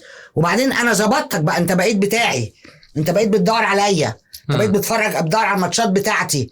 فبين الماتش في الهاف تايم هديك الفيديو ده، اوكي، هديك الكلام بتاع أميرة ده تسمعه. مين أميرة؟ معلش لازم اسمعه بقى عشان الماتش جاي التايم التاني ما اقدرش اقوم. شر مطلق. لكن ايوه، قولي حاجه حلوه. هقول لك حاجه حلوه بقى. لما اكتشفنا، وانا بقصد هنا المصريين، انا ماليش بعرفش شعوب العالم بتعمل صحيح. ايه، لكن المصريين طبعا السوشيال ميديا تفجرت في وجه المصريين ايام 2011 لما لقينا فجأة واحد بيقول لك وهنضرب مولوتوف هنا، والتانيين الحق كده اجري يا جدع، مش عارف مين موت مين حرق مين، فيديوهات صح، فيديوهات كذب. مش موضوعنا التقييم 2011. حلو. انما اكتشفنا ان دي أداة من الأدوات اللي بيستخدموه، فقررنا احنا كمان نركب الحمار. اشمعنى انتوا واحنا بقى اساتذه في ركوب الحمير؟ احنا متعودين بقى وبالنا رايق، وطلع اسطوات عفاريت ولاد جن بقى. طب انت مشغل العفريت ده ضدنا، احنا معاك. هتلعب هنلعب، هتبعت فيديوهات هنبعت، هتكذب عندنا اللي هيكذبوا ويتوضوا ويطلبوا ربنا يسامحهم، هترد علينا هنرد عليك، هتعمل حملات هنركب الحمل. اشتغلنا بقى ترويض العفاريت بس خلاص. انما هي اساسها شر خلاص، ولا يكف الباب، ما بيتقفلش. اوكي، كل يوم في طبعا في بقى حاجات كتيرة قوي. يعني هنتكلم بقى عن كيفية اختراق قيم المجتمع وتقديم قيم بديلة، اختراق الفن وتقديم فنون مختلف. يعني قصدي الدب مش في السياسة بس، انما في مليون حاجة نفسها. هتيجي انت تقول لي ابني بيتفرج على كذا، والناس كمان حكاية تعمل فيديوهات وخد فلوس واعمل ايه واديك ايه وتاخد الجايزة المليونية ومش عارفين. الناس بقت معتبرة ان ده أداة من أدوات التكسب. يعني انت شركة جزء من أنشطتك انك بتطلع بتاع بودكاست ولا انما انت مش مقعد الناس دي كلها كل واحد عامل له 10 بروفايلات وقاعدين تجروا في الشوارع ورا البتاع ده. مفيش انتاج. يعني بقى في ناس معتبرة ده شغله، ان دي شغلانتها، وتجرأوا قوي. ما اعرفش ايه اللي بيعملوه ده في صفحات غريبة ومواقع غريبة، واللي بيعلن عن بيع المخدرات، واللي بيعلن عن بيع حاجات تانية، واللي مش ايه المصايب السودة دي. والناس طلعت بقى صحيح. واللي شر مطلق. هي سكينة يا تقتل بيها تقشر برتقانة. لا، هي سكينة يا تقتل بيها يا تقشر برتقان وانت بتقطع ايدك غصب عنك. مش هتعرف ما تقطعش ايدك، هتقطع ايدك بس هيبقى يعني انا مسامحة. لانه في ناس يعني في السوشيال ميديا دي اتعمل عليهم حملات تشهير وحملات شتيمة وصفحات ايه وهم مكملين. فهو بيقطع البرتقان وايده معاها عشان هو شايف ان اللي بيعمله مهم. لكن هي اساسا شر. يعني انت لو بمزاجك ولو مش الشغل يحكم والرسالة تحكم ما تعمليش اكاونتات اصلا على السوشيال ميديا، ولا تعملي برضو تتفرجي؟ لا انا بتفرجش على حاجه خالص على فكره. يعني من زمان جدا، من اول ما دخلت السوشيال ميديا ما كانوا يقولوا لي شفتي الفيديو، اقول مين المخرج مين المونتير. محدش يقول لي فيديو كده ايه فيديو مين ده الحقيقه مين اللي قال.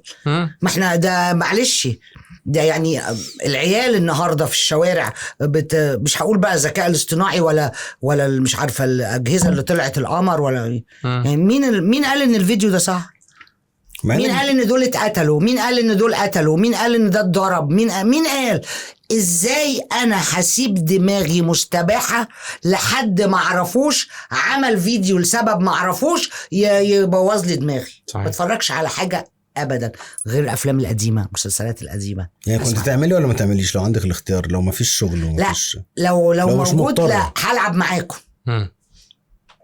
بتقول لحضرتك، هو بيقول لحضرتك لو انت مش مجبره على ده بدافع يعني شغلك. مش مجبره يعني حضرتك دلوقتي بما انك لا شغلي ايه؟ ماليش دعوه بشغلي خالص، انت عامله ده بكيفك. لا انا عامله ده ملوش دعوه بالشغل، بس هي دي يعني بمعنى اذا موجود سوشيال ميديا لا انا معاكم. انتوا راكبين الاتوبيس وانا معاكم. ليه؟ هتروحوا بينا فين؟ لا ما انا لازم اشوف بتقولوا ايه للناس، بتعملوا ايه.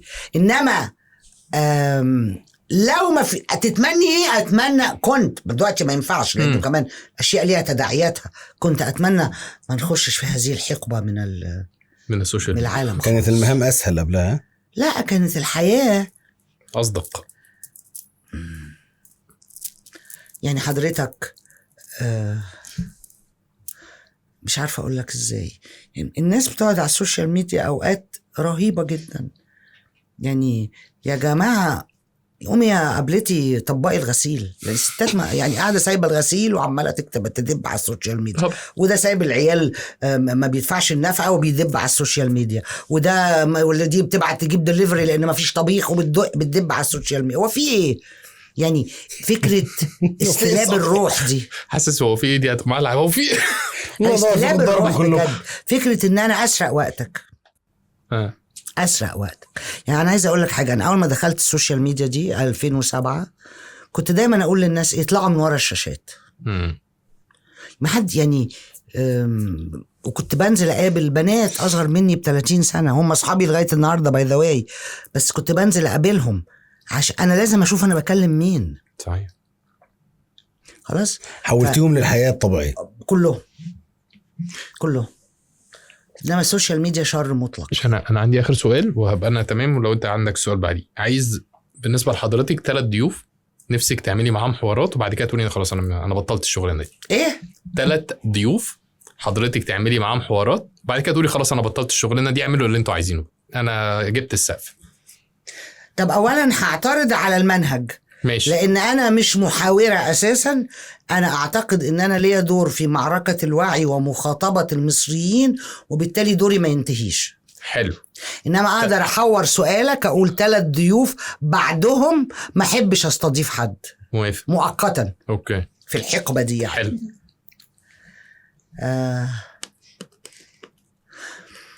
بمنتهى الاحترام والجدية طبعا أنا أحب جدا أن أنا أحاور رئيس عبد الفتاح السيسي طبعا جدا. يعني وهو يعني أتت به الظروف أو في وقت صعب جدا في مصر وتحمل ما لم يتحمله أحد، وكان عليه دور تاريخي عظيم، وأظن أني أقدر أتحاور معاه وأتمنى. أول سؤال.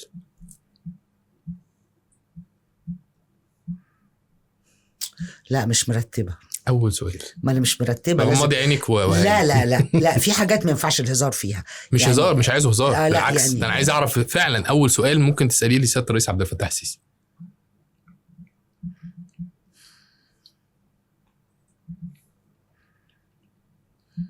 لا مش عارف. حمل كبير. لا مش عارف.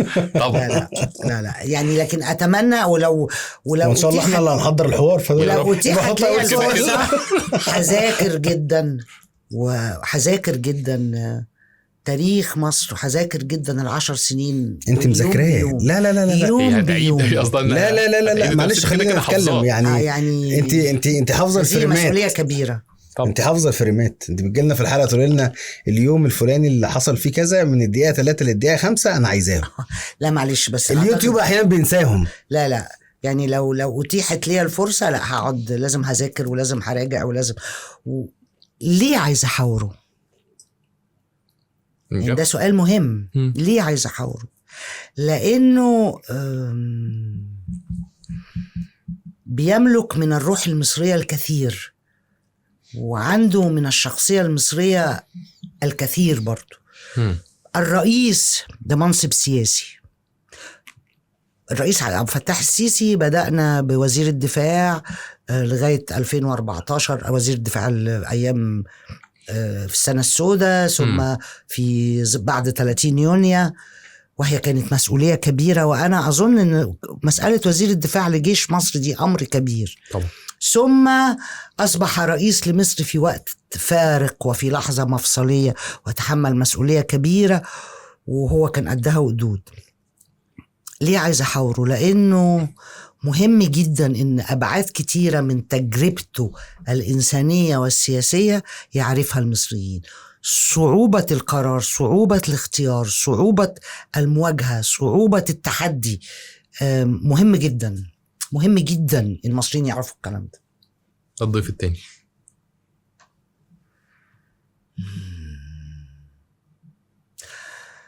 الضيف التاني، الضيف التاني أحب أحاور المستشار عدلي منصور. الرئيس محدش طلع اللي جواه أبدا. الرئيس المؤقت لمصر لمدة عام، صحيح. عقب ثورة شعبية عظيمة في مواجهة كبيرة وصعبة مع تنظيم إرهابي متغلغل مدعوم بقوى استعمارية وأجهزة مخابراتية في لحظة فارقة من تاريخ مصر، من القاضي الجالس على المنصة في القضاء الدستوري الفقهي لرئاسة مصر في وقت صعب. كيف فكر؟ كيف اختار؟ كيف أقدم؟ ماذا تصور؟ هل اللي شافه زي اللي كان شايفه؟ سؤال مهم جدا. وكنت أحب أحاور الفريق طنطاوي رحمة الله عليه، أو المشير طنطاوي، لأنه أيضا تحمل المسؤولية التاريخية لمصر في فترة صعبة جدا. والحقيقة الثلاثة، الرئيس عبد الفتاح السيسي والمستشار عدلي منصور والمشير طنطاوي، الثلاثة شالوا الشيلة في أصعب أوقاتها، وتحملوا عبء الاختيار والقرار في أصعب الأوقات. وسينصفهم التاريخ طويلا وسيقف أمام إنجازهم طويلا. بس يمكن عندهم حاجات كنت أظن أني أقدر أخلي المصريين يشوفوها. يعني أنا براهن على الحوار ده لو حصل. طب إن شاء الله يحصل. أنا يعني لو حصل افتكرينا. لا يعني أنا عايزة أقول لك حاجة، أنا أظن أنه أمر صعب، لكن مش مستحيل. لا مش حاجة مستحيلة، بس أظن أنه أمر صعب. وهيبقى العقبة الكبيرة جدا. أنا عادة وأنا بتعامل مع أي حد في القضايا، في البرنامج، في الضيوف، أعرف أفصل مشاعري عن الحوار. مفهوم. بالنسبة يعني ده هيبقى حوار صعب قوي. صعوبته إن أنا مش عارفة يعني هتبقى الدنيا عاملة ازاي، لكن يعني إذا ربنا أراد هيقوينا. باينة في عينيك. احنا بنتفرج على حوار وكلمة للرئيس، الناس كلها بتتلقى المعلومات طبعا وبتحس بيها وبتفهمها، وهو قريب جدا من المصريين، يعني بيعرف يفهمهم الكلام اللي جايز حتى ممكن يكون في جزء صعب عليهم وأول مرة يطرح على الشعوب. بس انت بتعيطي عياط شديد جدا جدا وبتكملي كلامه وبتكلميه كأنه سامع، فهيبقى صعب. لا هيبقى صعب. أظن إنه بأدوات مختلفة هو بيسمع صوت المصريين. أظن 100%. ولأنه بيسمع صوت المصريين، ولأنه شبهنا جدا، لأنه ابننا جدا، أخونا جدا، أبونا جدا، شبهنا ومتضفر بضفيرة الهم اللي عشناه كلنا، وعايش معانا التفاصيل كلها. فهو بيقدر يتواصل مع المصريين بلغة بسيطة ونكهة. ليه أنا بعيط ساعتها؟ يعني كل الناس حاسة مشاعر إيجابية، أنت حاسة بإيه؟ لا، ما أنا بتبقى هو العياط ملوش دعوة بالمشاعر الإيجابية. بعيط ليه؟ أهو ده هيقولوا عليه تطبيل. لا انه مش تطبيل خالص. لا براحته.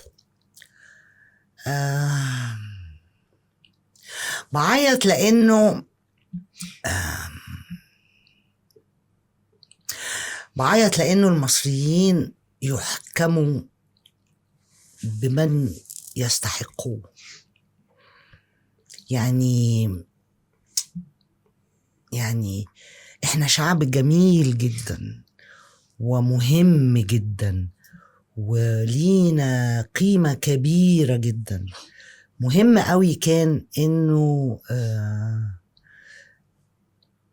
الرئيس اللي جاي من حضن ثورة 30 يوليو، من رحم ثورة 30 يونيو،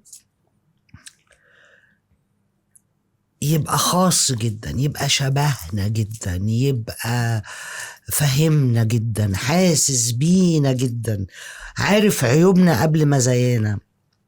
وزي ما أنا قلت مع الدكتور الباز في المواجهة، أنا كنت عارفة إن مصر ستأتي بزعيمها. كنت عارفة ده من السنة السوداء، ربنا لا يعيدها ويسود أيام أصحابها يا رب. كنت عارفة إن مصر ستأتي بزعيم، كنت شايفاه وعارفة دوره التاريخي. أنا لما بتفرج على الرئيس السيسي والله بحذفوا الجزء ده عشان الجزء ده يجيب لنا شتيمة بالمناسبة. براحته. وأنا بتفرج على الرئيس السيسي ويقوم قايل جملتين كده. عندنا في القانون يقولوا ده مفصل النزاع، يعني تبقى ملف قد كده، السطرين دول هم المفتاح. فالرئيس يقوم قايل السطرين دول تفهميهم كتير. يعني في يوم لما انفعل غالبا على رئيس فرنسا في مؤتمر صحفي وقال انتوا ما تعلموناش اخلاقنا انا مش كنت بعيط وبسقف يعني ليه؟ لان طول الوقت اقول انتوا مين يعني؟ انتوا فاهمين روحكم على راسكم ريشه؟ يعني انتوا حد قال لكم ان احنا تلامذه في الفصل بتاعكم؟ على فكره احنا اكثر حضاره واكثر ثقافه وعندنا ناس قيمي عظيم. بأمارة ايه العجرفه اللي عندكم دي؟ ولما اتكلم بلسانك كالعاده ولسان الشعب كله، كان يوما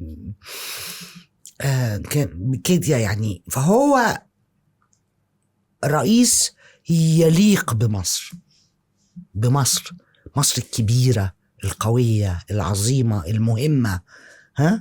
يعني مش موظف بدرجة رئيس، مش حد جاي يقضي 3-4 سنين هننجز شوية إنجازات ونظبط لكم شوية تظابيط ونمشي والسلام عليكم. لا، هو جاي في لحظة تاريخية فارقة في بلد محملة بالهموم والمشاكل، في بلد بتحارب حرب وعي شديدة جدا. فهو يشبهنا ويليق بينا، عشان كده ببقى بعيط يعني من الانبساط. ان شاء الله ربنا يكتب لك الحوار ده. يعني ما اعرفش، بس انا مبسوطة خلاص مش مهم. ان شاء الله. مش هتقولي الضيف الثالث ولا؟ احنا قلنا كان رحمة الله عليه. ما انا قلت لا حد ما انا قلت ان في الرئيس عبد الفتاح السيسي والمستشار عدلي منصور والضيف الثالث المشير طنطاوي. ليه عايز اعمل معاه حوار؟ لا كنت اقصد لو في حد حالي بقى يعني على قيد الحياة. حد حالي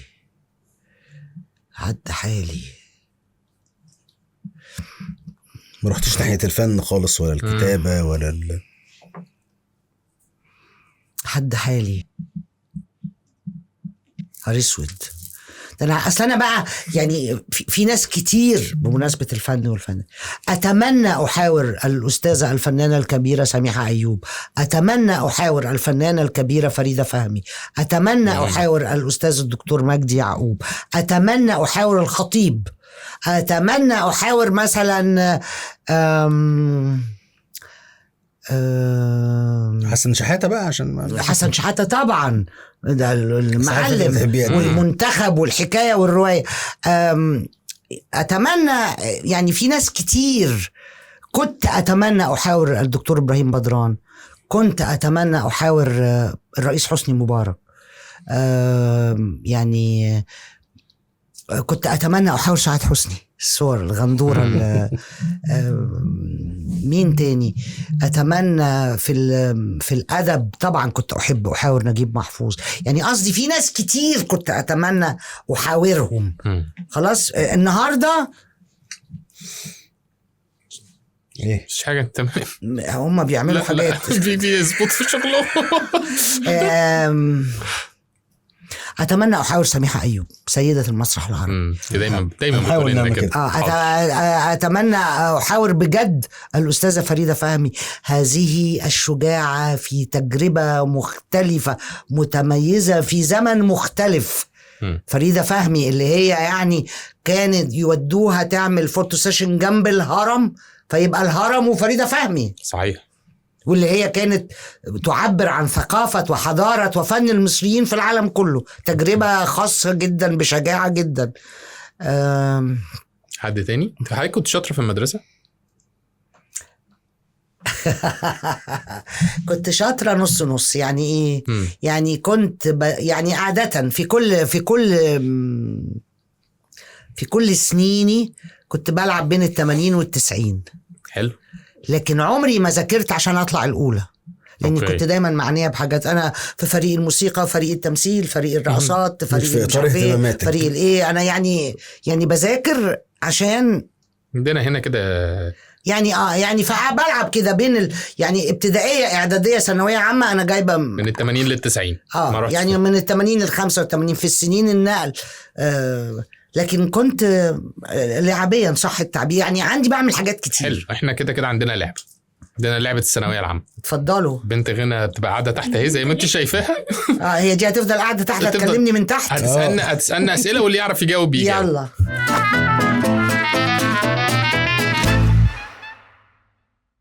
يلا بينا. يلا بينا. انا جاهز. يلا بينا. جمعت كلمة نعناع. نعناع. نعناع. صح. نعنيع. نعنيع. لا انا في الحاجات دي ما اقولكش. طب مخ.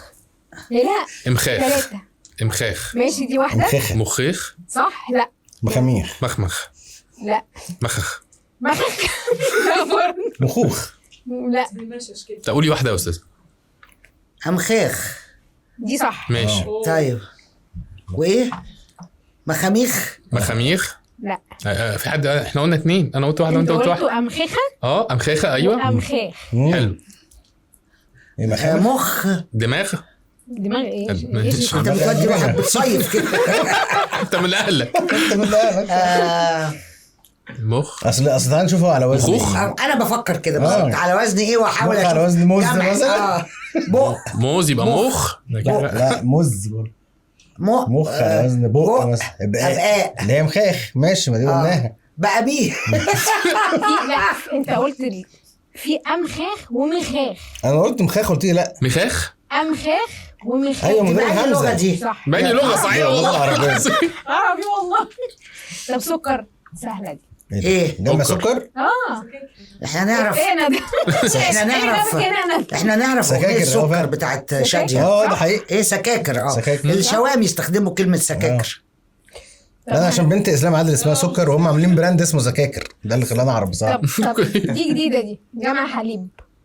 احلبه. صح. مصطفى. ايه مصطفى ده؟ انت بتجيب المعلومات. ده بقول لك ايه، بس هو عنده بنت محمد مش عارف ايه.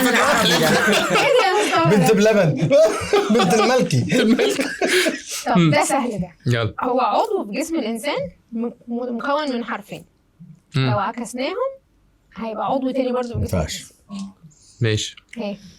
انا ماليش في الالعاب دي خالص. انا بجد لا مش انا بجد ماليش في الالعاب دي. فكره الالعاب دي فكره دماغي ما بتشتغلش معاها. ما بتحبيش اللهوجه دي ولا حل فوازير ولا حل كلمات متقاطعه ولا يعني ماليش في الكلام ده. بس حاولي معانا كده. اولا عضو من حاجتين. من حرفين. قلب. لا ما اقولش. لا ما تقولش. حاضر. انت عرفته؟ لا غشيتي. بس استنى اقعد بره. غشيتي بقى اقعد بره. ماشي خلاص بدنا نستأذن. انت بتقول لغه بالعاميه ولا بالفصحى؟ بالعاميه ولا بالفصحى؟ صحيح بالفصحى. طب في فم ومخ. لحظه واحده. فم هي قريبه من فم. اوكي. ايه يعني ايه قريبه من فم؟ فم يعني شفه. فم يعني ايه؟ لا هو بيقول قريبه من الفم، يعني قريبه من العضو ده. ما انتوا لو بصيتوا لي هتعرفوا. بص مفيش خالص. ايه اسنانك مالها؟ بدرس اسنانك بتوجعك. تبقى نس، هتبقى ايه؟ يا راجل بقول لك قريبه من فم. لا ده بيغششك كده. ما هم غششوني كده فانا فهمت اللي هم عملوا لي. احنا بنغشش بعض ليه اصلا؟ بنهزر. ما انا بغششكم اهو. انت استعملت كده، دي ده باك مان ده اللي بياكل السكر. اذا هو بقى هناخد التغشيشه اللي اتغششناها. ايوه خلاص، فهو غالبا بيعمل كده يبقى كف وفك. واذا قلبناها تبقى فك. في صلاة النبي صحيح. الله يحيى الغشاشين. اوكي طيب دي بقى حاجه دكتور امير هي اللي هجاوب عليها. نسكت يعني ليه؟ مش عارف قلت لك ليه صح. التاريخ يعني. فايه بقى في الغالب فرنسا احتلت الجزائر كام سنه؟ ما اعرفش. اعرف ان فرنسا احتلت الجزائر وسابت وراها مليون شهيد. لكن كام سنه ما اعرفش، بس كتير. 101. ما اعرفش. اكتر من 100 سنه. 111. اكتر. 120. اكتر. 121. طب شفت بقى ما نعرفش. اكتر من 121. 173. لا اقل. يبقى 100 حاجه و40. 100 حاجه و30. صح. 132. صح. صح. رصاص. لا ده ربنا ده سالك. دي عامله زي النكته بتاعت الجزائر فيها مليون شهيد. طب قول اساميهم. هتقول لك الجزائر احتلوها كام سنه يعني. طب اكبر دوله منتجه للزيتون؟ للزيتون؟ امي والله بتعمل الزيتون كل يوم. هي فلسطين. كلامات يونان. اليونان. لا اسبانيا. صح. ايوه زيتون اسباني. صح والله. وفي يوناني والله. فلسطين. لا هو اسباني. اكبر البلد اللي حصل فيها اكبر مجاعه؟ الصومال. الصين. لا صح. عشان عددهم كبير. صح. اي حاجه عندهم كتير. اي حاجه تبقى حاجه.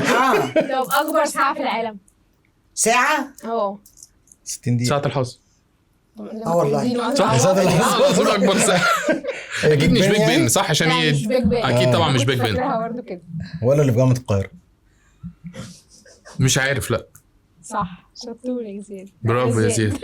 ايه قول يا زياد بصوت عالي. طيب ايه يا زياد؟ قول مكه. الساعه في مكه والله. دي جديده ولا من زمان وهي اكبر واحده؟ هي كانت موجوده زمان. برج الساعه ده مش جديد ولا ايه؟ انا لسه ما قلتش. طب ايه الدوله اللي على الخريطه على شكل بوت؟ شكل ايه؟ ايطاليا. ده يعني التخلف العقلي. ايطاليا طبعا. ايطاليا. انا ما كنتش عارف فعلا. عمرك ما بصيت على الخريطه؟ لا والله ما كنت اعرف. انا اسف يعني والله. ده انتوا الاثنين عارفين. واضح ان معلومه سهله قوي اساسا. مسلسل لمحمود عبد العزيز. الاستاذه بقى هتعرف الحاجات دي. واولاده الاثنين. ايه ده؟ محمود المصري. جبل الحلال. ابو هبه. جبل الحلال صحيح. ابو هبه. ابو هبه طبعا. انا ما دخلتكش. جبل الحلال. جبل الحلال صح. هم غيروا اسم المسلسل فانا خايف يعني. هم نزل على الحياه يومين اوكي باسم ابو هبه. بعد كده نزل ابو هبه في جبل الحلال. بعد كده جبل الحلال. طب تتر مسلسل ليل واخره مين اللي بيغنيه؟ علي الحجار طبعا. صح. انا قلت لك هي في الحته دي ما حدش هيلحقها فينا. طب وليالي الحلميه؟ محمد الحلو. محمد الحلو. صح بالظبط. صح. ماشي. طيب عايزين قصص اتحولت او يعني اتعملت قصص ولا روايات تقصدي؟ روايات قصدي اتعملت مسلسلات وافلام. احاديث الصباح والمساء. دعاء الكروان. الزيبق. أين عقلي لإحسان عبد القدوس اتعملت فيلم. الفيل الأزرق. لا تطفئ الشمس اتعملت فيلم ومسلسل. تراب الماس. تراب الماس. أمينة والسيد. أنا بتكلم في الجديد. في بين القصرين. لا دعاء الكروان. دعاء الكروان. استني بقى عندي له ام هاشم. تعطيك حقي. أين عقلي. اسمه ايه دي؟ رد قلبي. يوسف السباعي. إني راحلة. يوسف السباعي.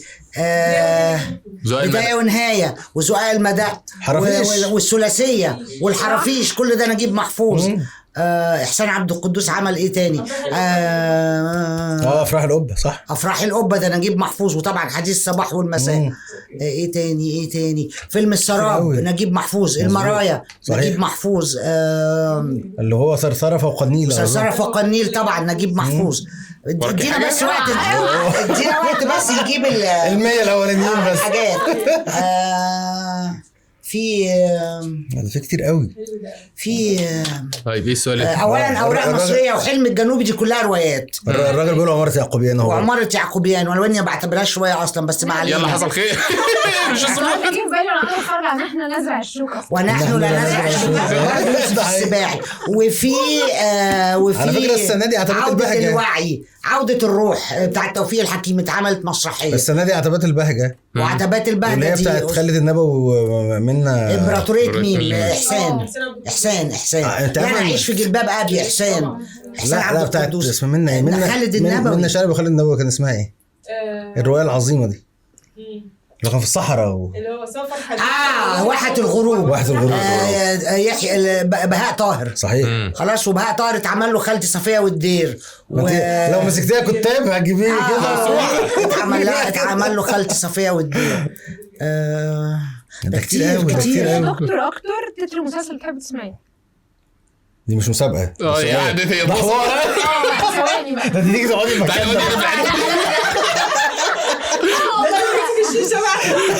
بحب هوانم جاردن سيتي. بحب يا روايح الزمن الجميل طبعا. وبحب التتر بتاع الشهد والدموع. وبحب التتر بتاع ارابيسك ويعني حاجات كتيرة بقى. طب دينا في سؤالين كمان. خلصتي؟ ماشي. انت بقى سالينا اي سؤال انت عايزاه. قولي السؤال ده. انتوا ازاي مستحملين بعض في الشغل ومين مستحمل التاني اكتر؟ لا هي المعادله مظبوطه بالنسبه لي. مين قالك؟ بالنسبه لي ممكن تسالي. مصطفى مش انت مستحمله صح؟ اعترف. انا استحمله ال 20 سنه قدام في اي حاجه. لا الاول مستحمله ولا لا؟ الاول مفيش حد بيشتغل مع حد مش مستحمل التاني وهو مستحملني. احنا الاثنين مستحملين. طب ما هو قال المعادله مش عارف ايه. جايز بص جايز مش عندي وجهه نظر هقولها لك بعد ما يخلص. جايز تعريف مستحمل بالنسبه له وغير مستحمل بالنسبه لي. بمعنى كل واحد في الدنيا بيبقى شايف ان وجهه نظره هي اللي صح. ده لاين ما ينفعش نختلف عليه. تمام. ففكره ان انا اخد جزء من كلامه وهو ياخد جزء من كلامي وانا اخد جزء من كلام حضرتك وانت تقبلينا في الحلقه ان احنا اقول لك لا يا استاذه مش عايزين نقول كده عايزين نقول كده، ده اصلا تحمل. المثل المصري قال لك صاحبك لا تشاركه ولا تناسبه. لا مش حقيقي. لا مش حلو. مش حقيقي. ارجع بس اقول لك انا على الحته اللي انت بتقولي على موضوع الاستحمال ده. الناس بتستحمل بعض عشان او الناس بتشوف كده علشان هو كل حد شايف انه انا اللي قدامي ده ما ينفعش يغلط. بالنسبه لي لا انا كشيكو انا ببقى شايف ان الناس دي عادي ينفع تغلط. بس انا مع حضرتك في ان تكرار الغلط بيضايقني. هو الاستحمال معناه انه غلط بس. فافكر حضرتك بحاجه. انا مثلا شخصيتي في موقف حصل بيني وبين حضرتك في مره في البرنامج، لو اي حد تاني في الدنيا بشتغل معاه عامل معايا نفس الموقف اللي حضرتك عملتيه انا مش هشتغل معاه تاني مهما حصل. ده انا لطيفه وبلسم قمر. بس انت حضرتك فاكره الموقف وانا فاكر الموقف. بس ولا حضرتك لو بره اي حد تاني عمري ما هشتغل معاه تاني. بس بالنسبه لحضرتك لا انا عارف ان دي بعفويه منك حصلت. فبالنسبه لي بمجرد ما جيتي قلتي لي حقك عليا انا خلاص اترضيت. اوكي. بس انت كده استحملت. هو ده الاختلاف. انا بقى ما بحسش ان انا كده استحملت. عشان انا عارف انها فيك. انا بوضح كده ان في اختلاف في التعريف. انا شايف اللي انت عملته ده استحملت علشان خاطري او استحملت علشان خاطرها او هي في علاقه في الدنيا من غير استحمال؟ مفيش بقى. هو ده اللي كنت لسه هقوله. مفيش علاقه في الحياه ولا الجواز. ده الجواز اساسا. واقول لك على حاجه ولا والله ولا الخلفه. مفيش اي حاجه غير الحب تخليك تستحمل العيال الصغيره دي. ما هو صح. يعني ودول بتتحملهم حقيقي على ولادك، تتحملهم على مضض. لا يعني بتتحملهم يعني لو مش ولادك مش هتتحمل. بس ايوه بالظبط. يعني ده اللي انا اقصده. ولادك يعني. ده اللي انا اقصده. فاذا كان الحب، اذا كان الجواز، اذا كان الشغل، اذا كان المشاركه، اذا كانت الصداقه، تحتاج الى تحمل، تحتاج الى ضغطه، تحتاج الى انا بالنسبه لي اهم عنصر من عناصر النجاح في الدنيا هو التغافل. الايه؟ التغافل. اللي هو يتكبر يعني. ما هو بتفوت له يعني ويفوت لك والدنيا كده اهو من ده وده الحب كده. نقدر نزنق بعض للصوت. انا واي حد في الحياه هو وانا وانت نقدر. كل انسان فينا عنده غلطات. تقدر تحطني في كورنر وتقول لي بس خلاص الدنيا تتطربق. بس هي دي الفكره. فتحمل وتغافل دول عنصرين. طب انتوا بتبقوا مبسوطين لما بتعملوا حوارات مع الناس كده؟ قوي. انا اذا ما قلتش قوي وهموت من السعاده وبتعملك كده علشان انا شخصيات وشخصيات. اوكي. يعني في احيانا بيلزمني التزامي بالعمل، بحاول اطلع الحوار حلو جدا جدا، وفي شخصيات بحاورها وانا عيني بتلمع. اوكي. في الحالتين مذاكر، وفي الحالتين بحاول اطلع احسن حاجه، بس عيني بتلمع ده لا يثير يعني كثير من الاشخاص عموما. حضرتك انا بالنسبه لي ده يعني حاليا في حياتي ده اكتر مكان بتبسط فيه الكرسي ده. يعني انت عموما الحوار ايا كان مين اللي موجود قدامي على الكرسي ايا كان. طب اداره الحوار صعبه؟ طبعا جدا. اوكي. هل تشعر عبء ان الكراسي تتشقلب؟ بخاف من الكرسي ده قوي. بتخاف من الكرسي ده؟ يعني اعتقد امبارح انت خدتي بالك شويه. يعني انا لما ما لحقتش، ما ادونيش فرصه، بس كان لما بقعد على كرسي الضيف بتوتر قوي، بس طول ما انا هنا انا في امان. اوكي. مصطفى كده العكس، انت تحس الحوار معاك. انا العبء عندي هنا ما هنا انا هتبقى على سجيتك وتمام جدا. انتوا نورتوني يا شباب. الله يخليك. نورتوني والله، متشكره ليكم ولكل الفريق، وتعالوا تاني. انت اتبسطتي؟ جدا. واضح اهو طبعا، مش محتاجين نسال السؤال ده. انبسطت فعلا. نطور ايه؟ حاجه نطورها. انا عارف هتقول لك غير الالتزام بالمواعيد هنعمل ده. لا الوقت ده معلش يا جماعه، انتوا بتخسروا كتير. مش هنضيف لك اتقفلت حلو. لا الوقت بجد خاري انا برضه. لا لا لا لا لا لا لا والله هكلمك. الوقت ده حاجه خطيره جدا في الحياه. والله العظيم. لا هو كان قاعد معاكي انا الغلطان. لا لا لا انت لا ولا انت ولا هي ولا ندى ولا ندى صح. لا انتوا عندكم شعار هنا في المكتب، الدنيا براح والضيوف بتحبنا وبنحبها وهتستحمل وعادي. لا ما استحملوش، ما في ضيف بره هيمشي اهو. لا يعني طيب غير الوقت حاجه في المحتوى بتاعنا. اولا تظبطوا المسافات هنا عشان ده شيء مزعج جدا. اتفضلي. انا عايزك تاخدي البتاع ده انسيرت بعد كده عشان هنحطه على كلام الاستاذ. يعني انت عشان حضرتك عندك OCD فبتركزي في الحاجات اللي شبه كده اساسا. اذا كان حضرتك بتركزي في المايكين هنا ولا هنا مظبوطين ولا انا من ساعه ما انا طول ما انا قاعده لو ركزت 3 ثواني شايفه ان هنا في صباع ونص وهنا في 3/4 صباع وهنا ودي طالعه لفوق ودي نازله لتحت وشايفاهم كلهم. اوكي. يعني بشكل جنوني. اوكي. وايه تاني؟